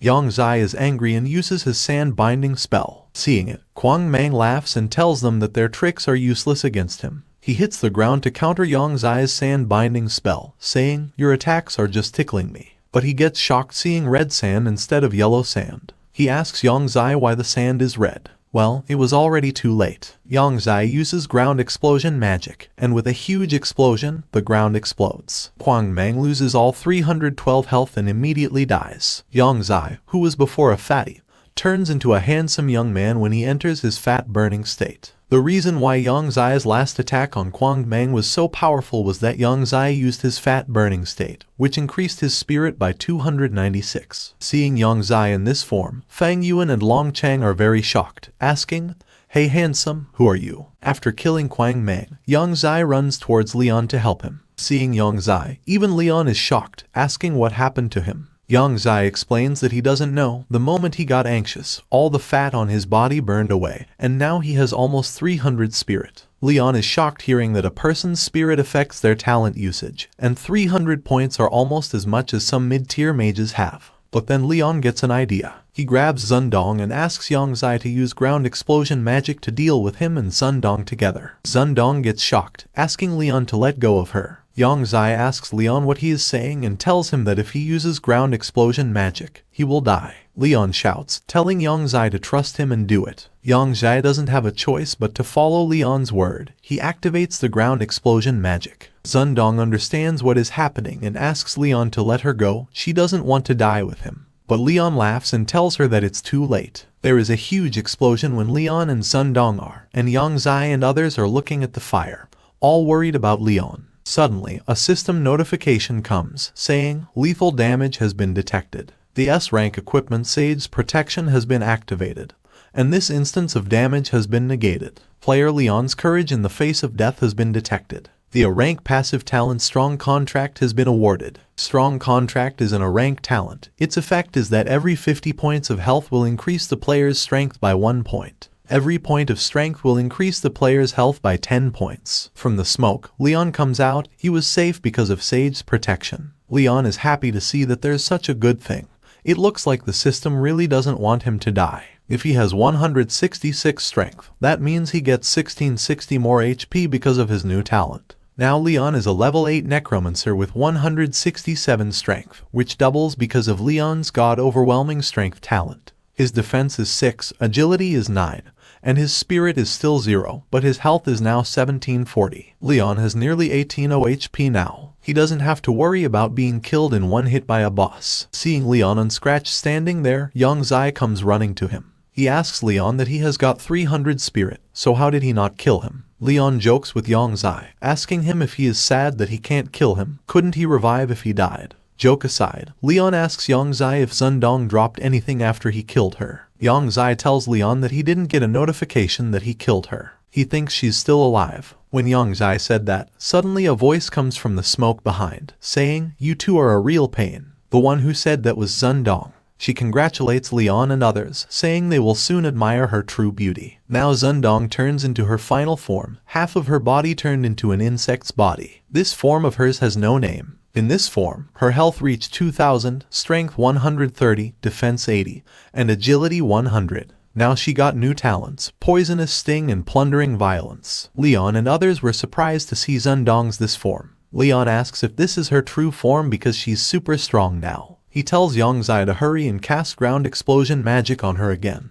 But Young Zai tells Leon that he can't. His spirit is back to 48 points. The increase in spirit from burning his fat seems to be temporary. Suddenly, everyone gets a warning alert notification. The system tells them that the boss of the Cave of 10,000 Poisons has been strengthened by an unknown power. Its difficulty far exceeds what new players can handle. It asks players to please leave this world immediately. Seeing the notification, Leon asks the system what would happen to their custom world. Young Zai tells him to run. Escaping from this monster is good enough. Why is he still thinking about the mission? The system tells them that it has been calculated that the players have not defeated the boss, the Queen Mother of the Cave of 10,000 Poisons, so they should leave and restart the custom world. Leon doesn't like what the system is telling them. He starts running towards Zundong, saying, "Principal Jai Pingyang specially told me to pass the custom world. So no matter what it's made of, you'll die today." Seeing Leon coming, Zundong also runs towards him, saying, "Very good, disgusting humans. There's no way you can injure this body. I'll skin you alive." But when both of them hit each other, Leon loses only 124 health,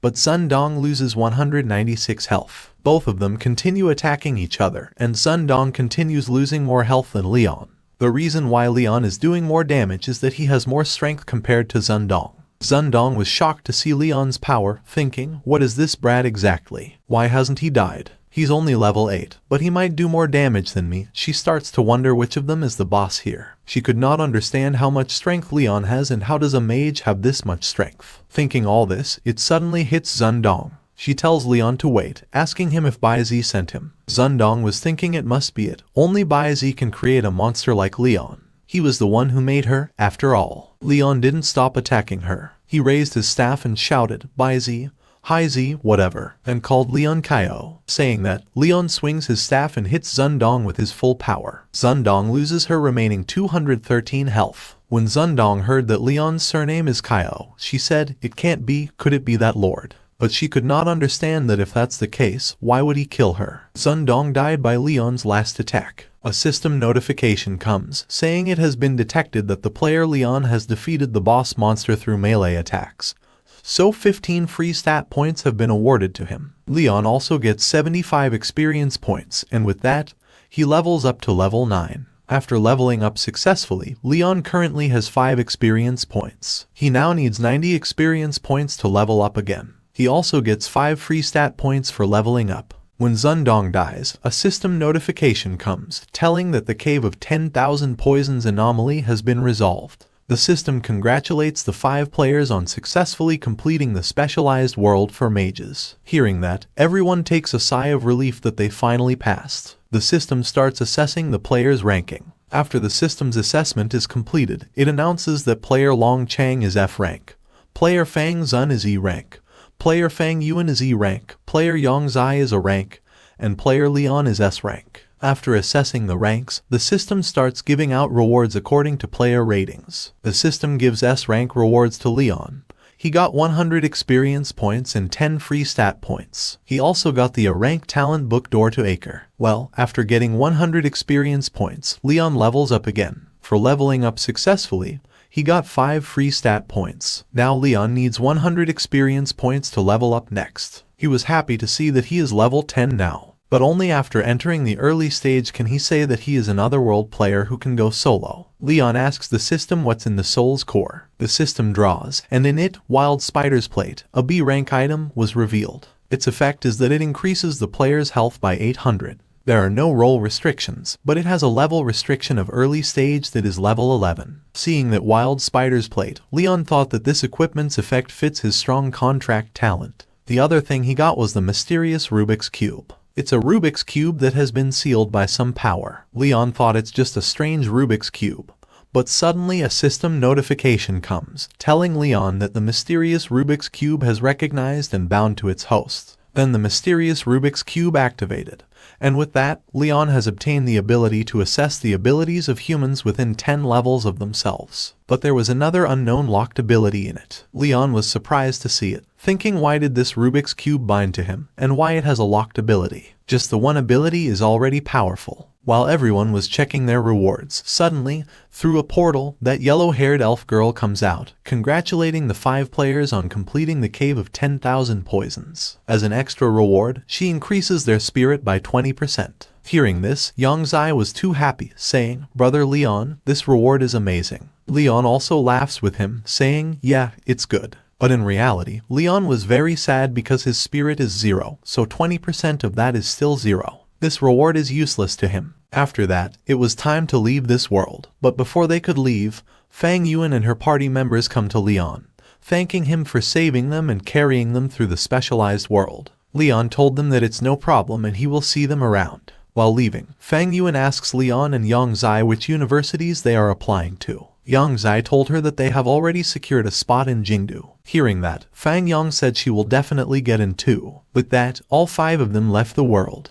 When they left, that elf girl looked at the portal and had a very mysterious smile on her face. At this moment, Leon, our protagonist, is level 10 with 202 strength, which doubles with the god-overwhelming strength talent. His defense, agility, spirit, and mana are the same as before, but his health is 2120. He has the talent Mage's Brave Heart. His skills include Creates Miracles, Strong Contract. He is equipped with the Ring of the Skeleton King, and he has 3 talent books, Skeleton Summoning Magic, Withering Magic, and Door to Acre. Now, onto the story. Some time later, at the 4th College's canteen, Ma Fei was shocked to find out that Leon is already level 10. Ma Fei couldn't understand since a warrior's specialized world has many more monsters than a mage's. Under normal circumstances, the former will level up faster than the latter, so how is Leon the same level as him? Everything aside, the most shocking thing was Yang Zai's transformation. Zhao Ziyu, pointing at Yang Zai, asked Leon if he is sure this is Yang Zai. She finds it hard to believe. Zhu agrees with her, saying, "Yeah, this change is way too much. He's much more handsome than Ma Fei." While eating, Yang Zai asks them what use is looking good.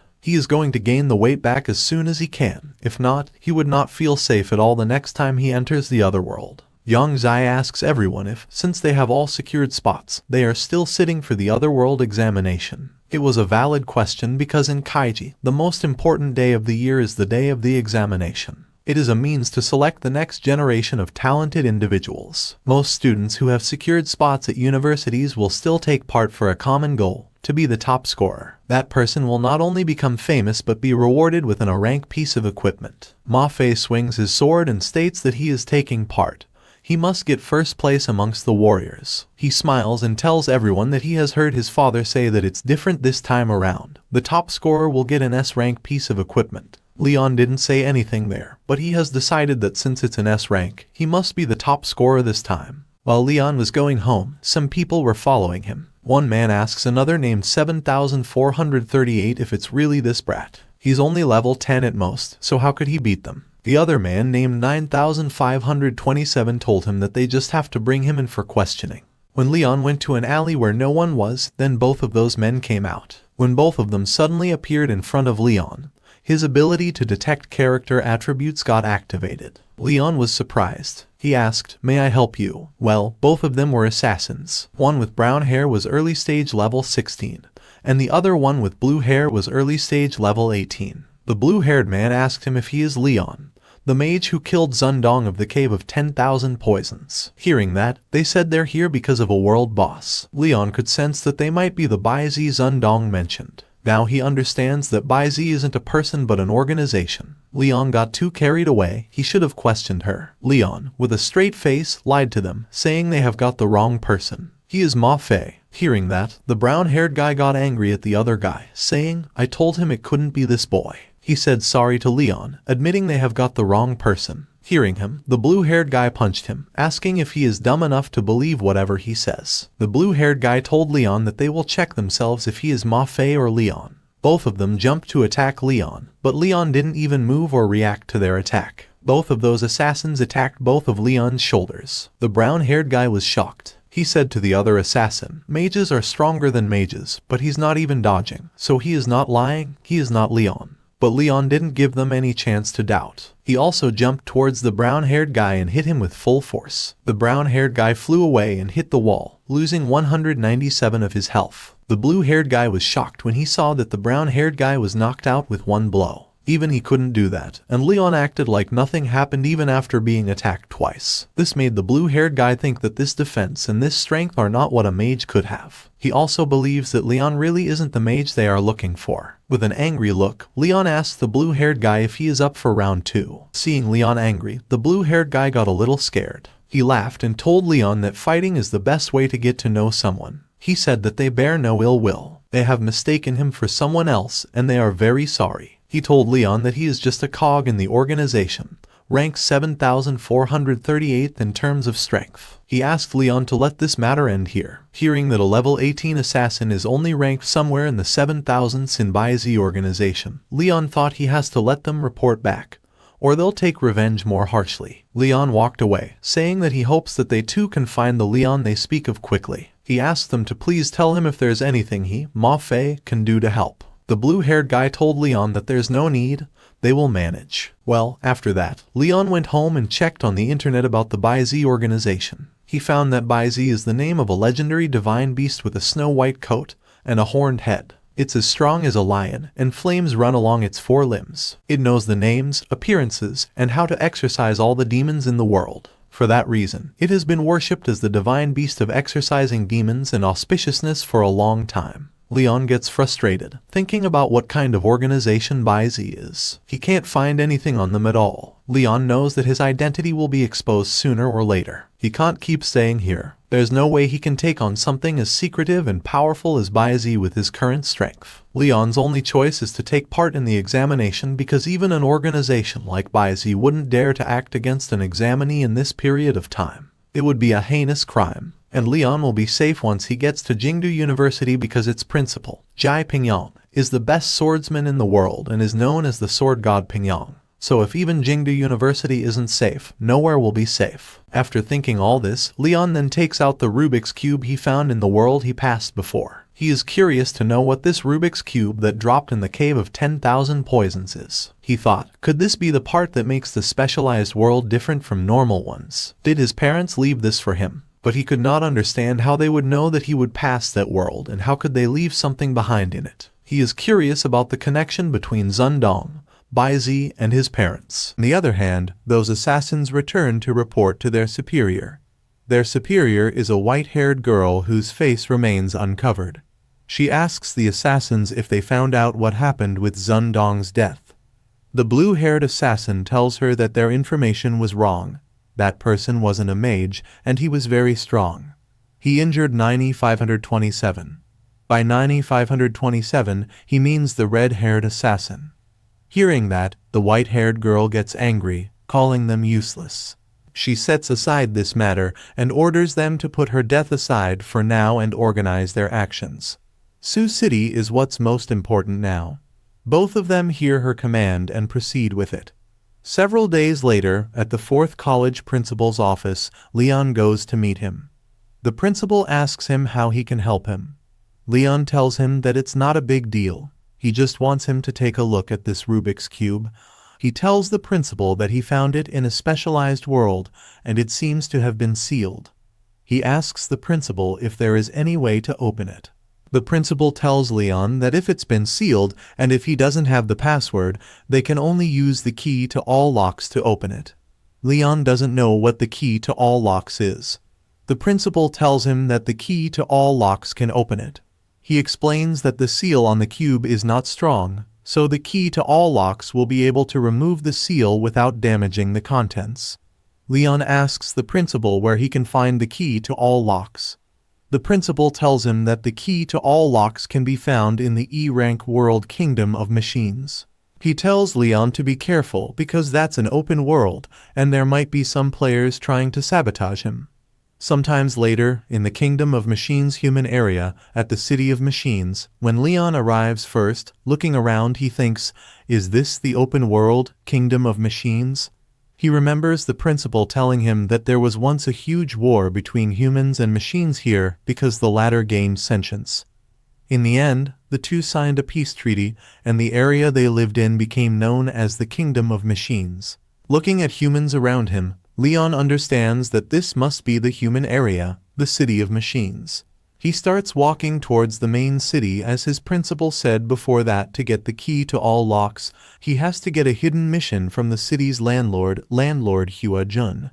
Leon was a little worried because he doesn't know how he will get to meet the city lord. While thinking all that, Leon walked past an old man in a lab uniform. The old man was mumbling, saying the real-life experiment wasn't moving at the true speed of light. Well, he was calculating something while walking, and because he was not looking, he clashed with a black-haired muscular guy and fell on the ground. The old man said sorry after seeing that man's muscles, but that man was not letting it go that easily. In an angry expression, the black-haired man asked, "What's your problem, old man? Can't walk properly? You're doing it on purpose, aren't you?" The old man again said sorry, but those guys were not letting it go. The black-haired guy said that the old man had injured him, so he demanded compensation. Well, all this commotion also attracted Leon's attention. The black-haired guy grabbed the old man's legs and upside-downed him, asking him to pay up. Other guys who were with the black-haired guy cheered him, saying surely this old fogey isn't broke. Well, enough was enough. Leon intervened, saying, "How dare you extort an old man in broad daylight? How can an upstanding young man like me watch this happen?" Seeing Leon intervene in their matter, the black-haired guy tried to intimidate Leon. He made a scary face, telling Leon to mind his own business, or is he going to help him pay? Leon tightened his fist, saying, "Evil cannot escape the law." He punched that black-haired guy with a very strong fist, and the black-haired guy went flying and hit the wall. His other subordinates were very shocked to see Leon's power. He immediately asked for forgiveness, saying they were wrong and will make amends to Leon and this old gentleman. Leon told them to scram, and that guy with the black hair ran away immediately. Leon asked the old man if he is okay. The old man offered some money to Leon, saying he only has this much money. Leon told that old man that he is an upstanding young man who was born in the spring breeze and raised under the red flag. He asked the old man to not speak of him in the same breath as those gangsters. The old man thanked Leon. He also said sorry, saying he is just an old man and can't repay him. Leon told him that he doesn't need anything, but can he tell him how to find the landlord of the City of Machines? The old man asked Leon if he is looking for the landlord. Leon told him that he needs a piece of equipment called the key to all locks, and only landlord Hua Jun has it. The old man smiled to hear that. He told Leon that he can't help much in other areas, but he can help him meet the landlord. Leon was happy to hear that. He thanked the old man. The old man asked Leon to let's go, But before going, he warned Leon that it won't be that easy to get equipment from the landlord. Leon told the old man to not worry, saying, "Uncle, you don't know my power. I only used 1% of my power just now." Well, all this, those thugs who Leon just beat up were looking from a high place. A yellow-haired guy asked the black-haired guy if he thinks the landlord's found who he's looking for yet. The black-haired guy said he doesn't know, but pointing at Leon, he told the other guy that Leon is the strongest player that he has ever met. On the other side, at the Kingdom of Machines, head Lady Mond told her subordinate Blitz that Professor Hua Jun is holding an academic seminar tomorrow again. She doesn't care how Blitz does it, but he must bring him to her. Hearing that, Blitz smiled, saying he will complete her order. Then sometimes later, that old man took Leon to a big palace, telling him that the landlord he is looking for is inside.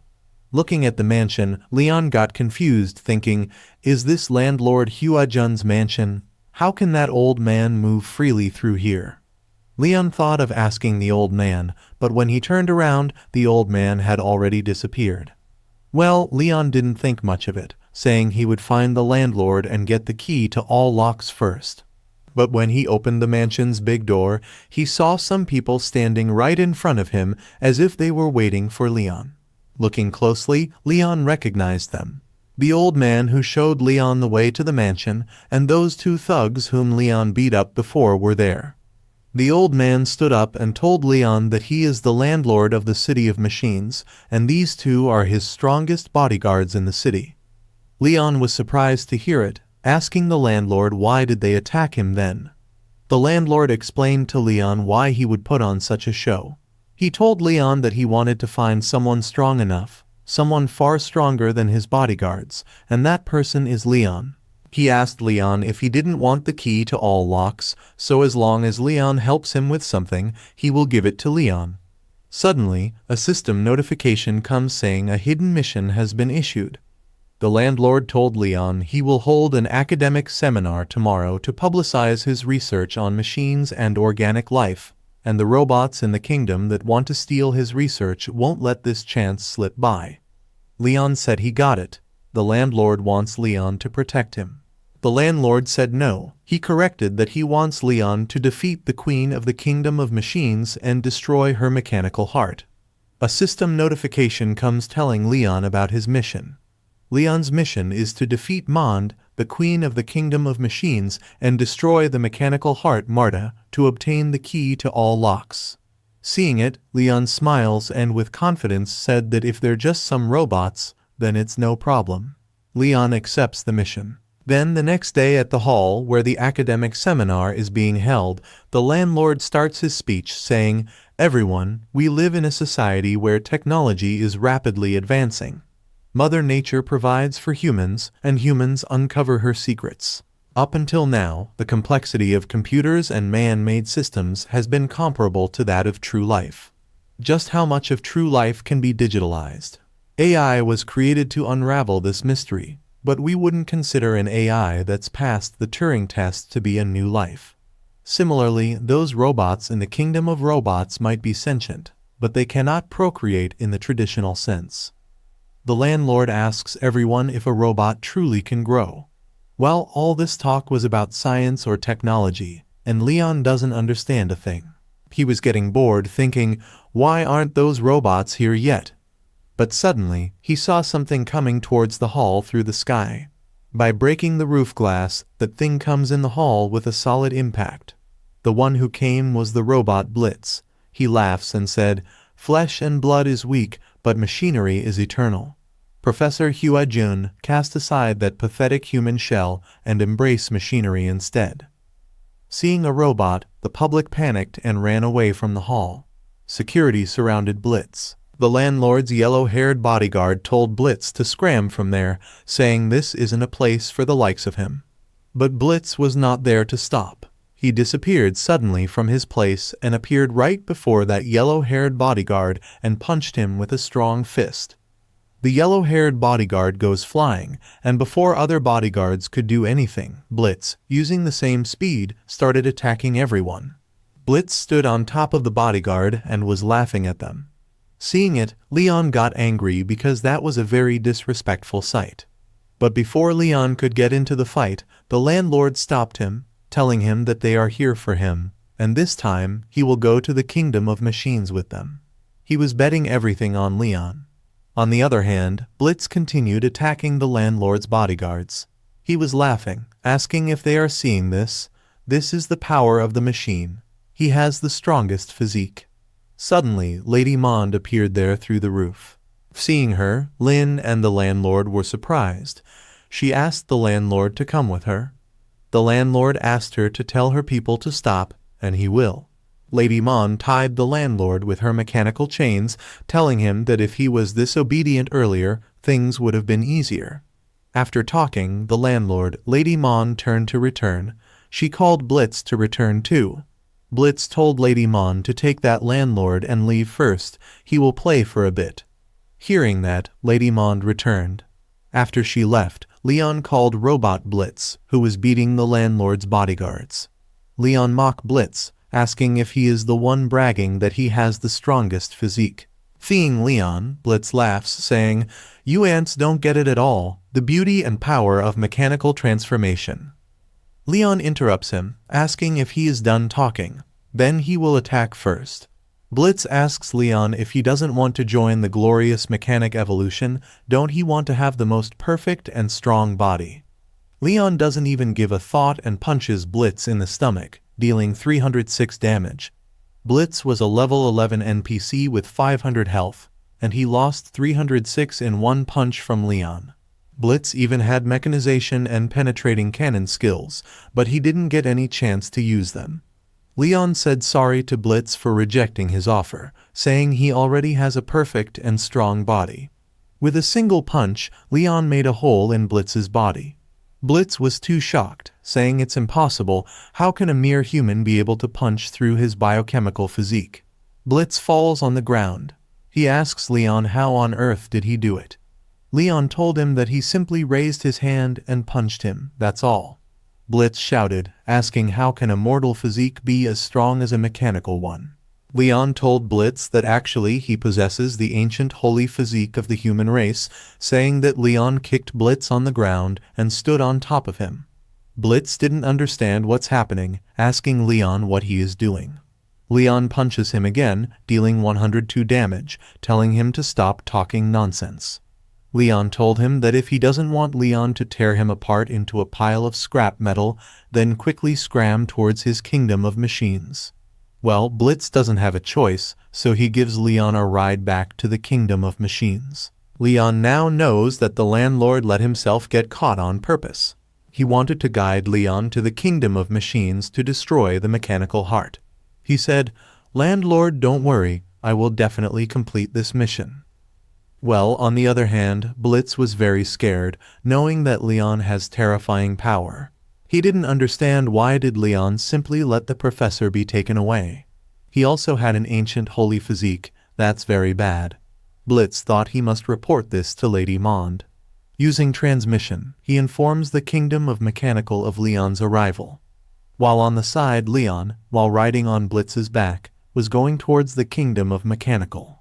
On the other side, at the kingdom of machines, Lady Monde took the landlord to the main headquarters of the mechanical kingdom. She said sorry to Professor Hua for inviting him here in such a rude manner. Professor Hua said no worries, telling her that even if he dies, he won't betray the human race and join her kingdom.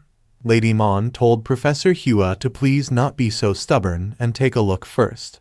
Right in front of Professor Hua, the mechanical heart appears. Lady Monde said to Professor Hua that as he can see, this machine is bioengineered, or it can be said that its biology is being engineered. The heart with biological functions in front of them combines the human spirit and the power of the machine. It's no longer right to call it a robot. She told Professor Hua that she prefers to call this ascension. Flesh is weak, and the machine is elevated. She asks Professor Hua to join their glorious evolution. Hearing that, Professor laughs, saying as a human being, she voluntarily joins the robots and works as their dog. For a human like her, it's not an exaggeration to call her a traitor. Lady Monde asks him what he is saying. She asks Professor Hua to look again. Suddenly, lots of humans fall towards that mechanical heart, and some kinds of tentacles come out of the mechanical heart to attack the humans. All those humans were screaming and very scared to see it. They all cry for help, but there was no one to help them, and within seconds that mechanical heart devoured them all. At the same time, on the other side, Leon also reaches the kingdom of machines, and right in front of him was an army of warrior robots waiting. They recognize Leon as an intruder and ask the intruder detected. They all attack him. Leon, using his fists, starts destroying those robots.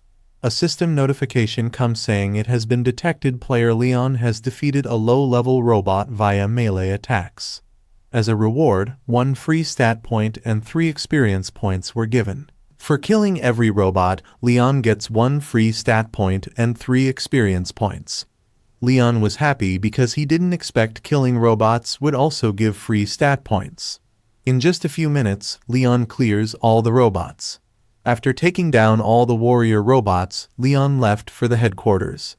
On the other hand, after seeing how the mechanical heart devoured the humans, Professor Hua calls it a monster. He asks if Lady Mond is a monster for creating something like this. Lady Mond told Professor Hua that his anger won't solve a thing. She told Professor Hua that this mechanical heart is called Marta. It's actually a failure. Their original idea was to let the robot grow organically, but this is the result as he can see.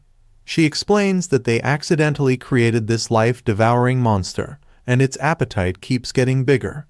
At the beginning it used to eat only 1, then it increased to 5 people.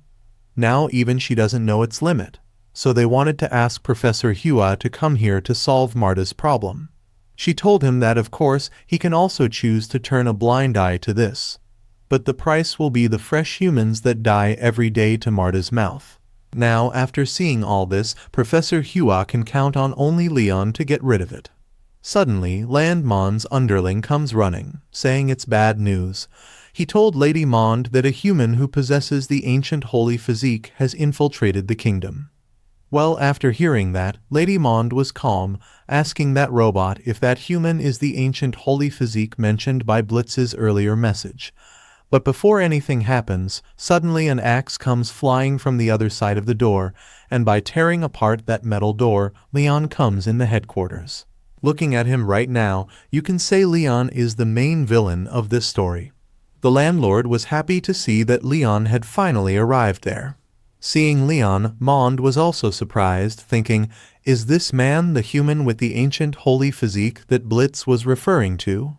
He welcomed Leon to the Kingdom of Machines, saying that Blitz is one of the top warriors of his Kingdom of Machines. He didn't expect him to be defeated by Leon. Mond is a rare level 15 NPC with 2000 health. His skills are Mechanical Bug and Mechanical Loro Fist. Leon taunted Mond, asking if it's embarrassing to be defeated by the one with the ancient holy physique and if he wanted to avenge Blitz. Both of Mond's bodyguards attacked Leon when they heard Leon taunting their master. Well, that's what Leon was aiming for. He smiles because he was expecting them to come and give him some free stats again. When one bodyguard jumped to attack Leon, he punched him in the stomach. A system message comes that for defeating a low-level robot via melee attacks, Leon gets free stat points and 3 experience points. Seeing that the first bodyguard was defeated so easily, the second bodyguard tried to escape, but Leon didn't let him. He punched the second bodyguard in the face, and with that, both of Mond's bodyguards fell to the ground. Those bodyguards of Mond were too shocked to see that Leon's mortal body is actually stronger than the ones modified by the Queen. Seeing all this, Mond thought, is this really the ancient holy physique?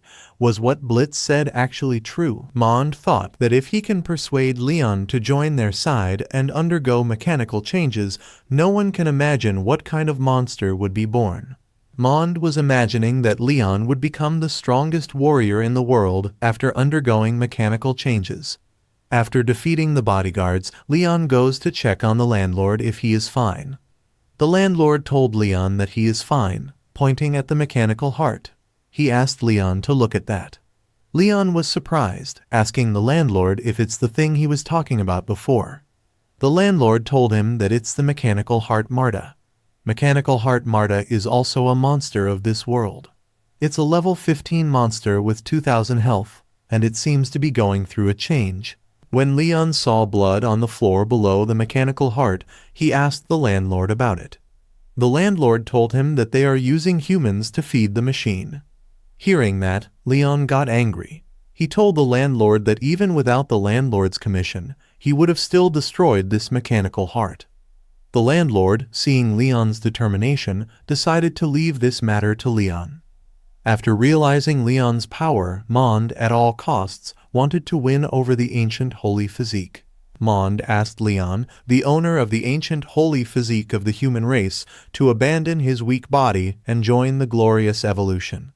But Leon didn't even hear him and approached the mechanical heart. Mond didn't understand what he's planning to do. Leon jumped on the window and entered the room of the mechanical heart. And then he made a fist to attack the mechanical heart Marta. Mond was shocked to see that. He asked Leon to stop, asking what he is trying to do to Marta. But Leon didn't care about him. He punched the mechanical heart Marta with his full power, dealing 404 health damage. Mond was very angry. He jumped at Leon to stop him from destroying Marta. When Leon saw him coming, he changed his fist's target from Marta to Mond, telling Mond to don't get in the way. When Leon was about to punch Mond, the internal system of Mond started sending him red warning notifications saying, "Danger detected, high-level danger, please run away immediately." Seeing those messages, Mond was shocked, thinking, what does this mean? But before Mond could even react to it, Leon punched him in the face, dealing 288 health damage. From Leon's punch, Mond goes flying and hits the wall behind.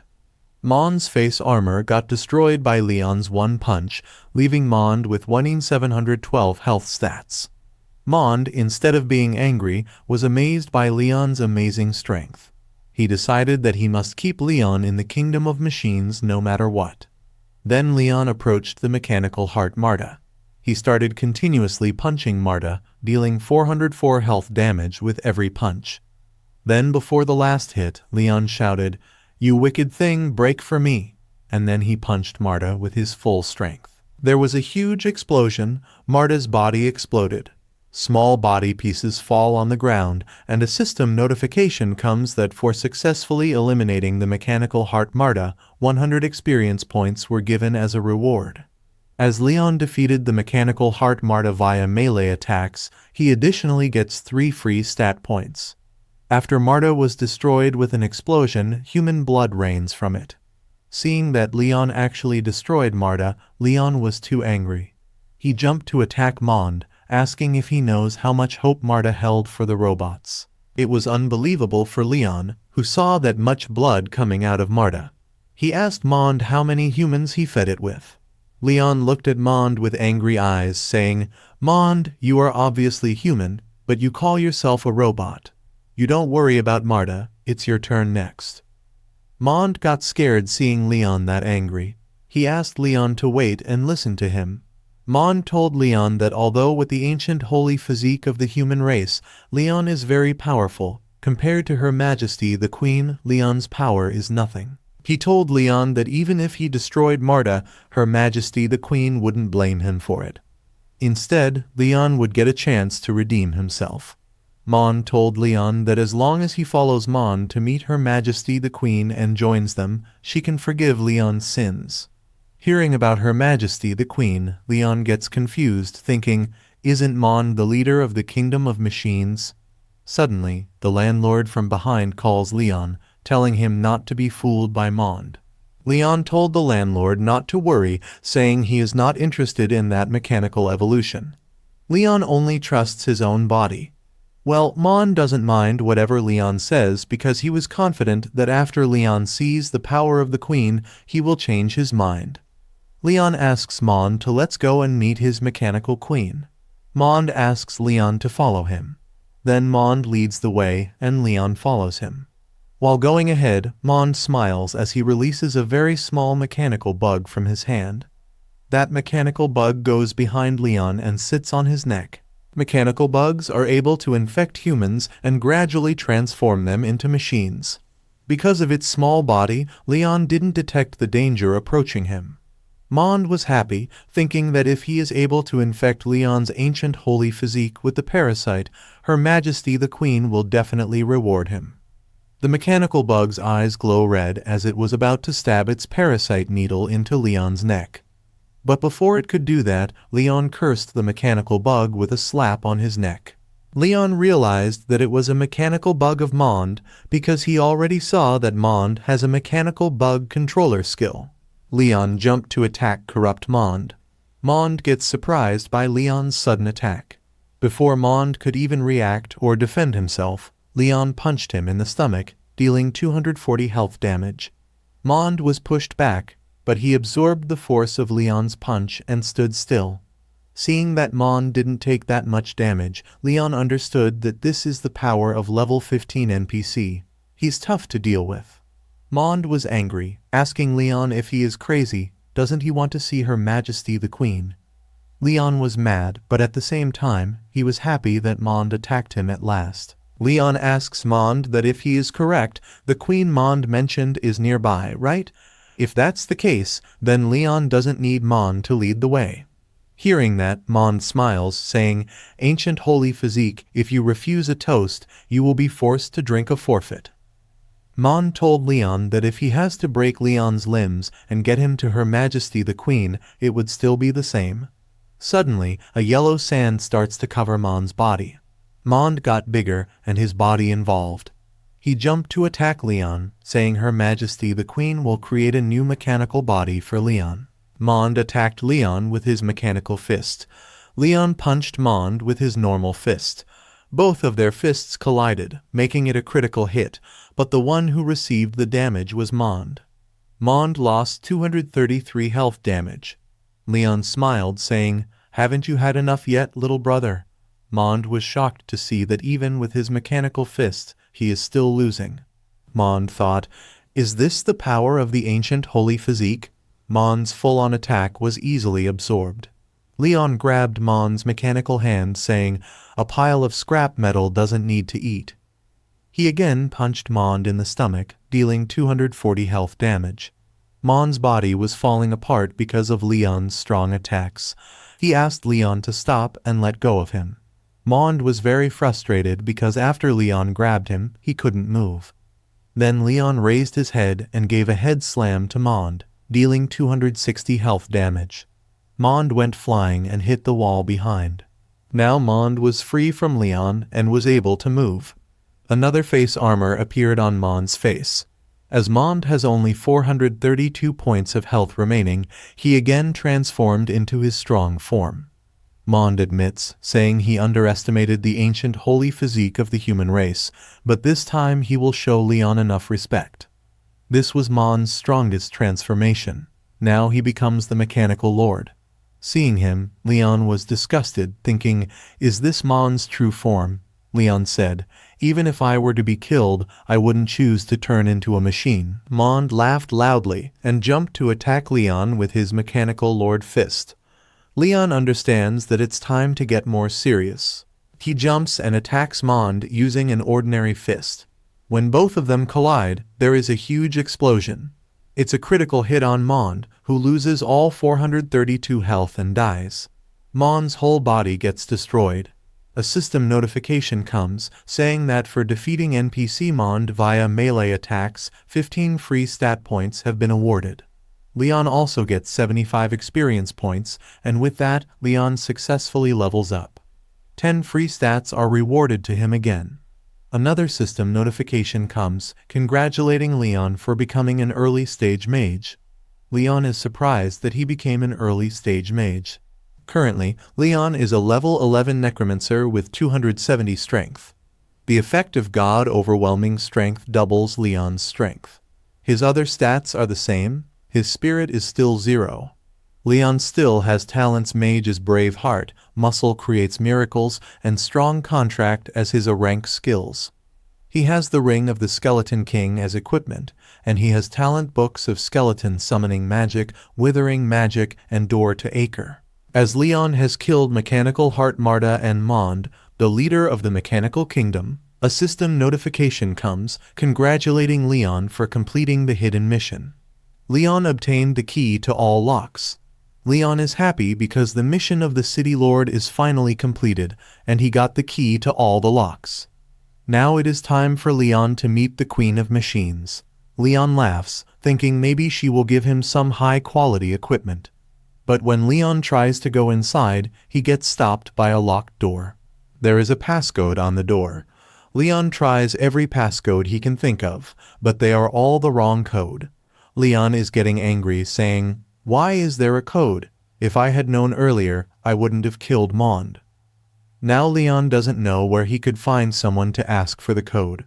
On the other side of the door, on a throne, a yellow-haired girl is sitting.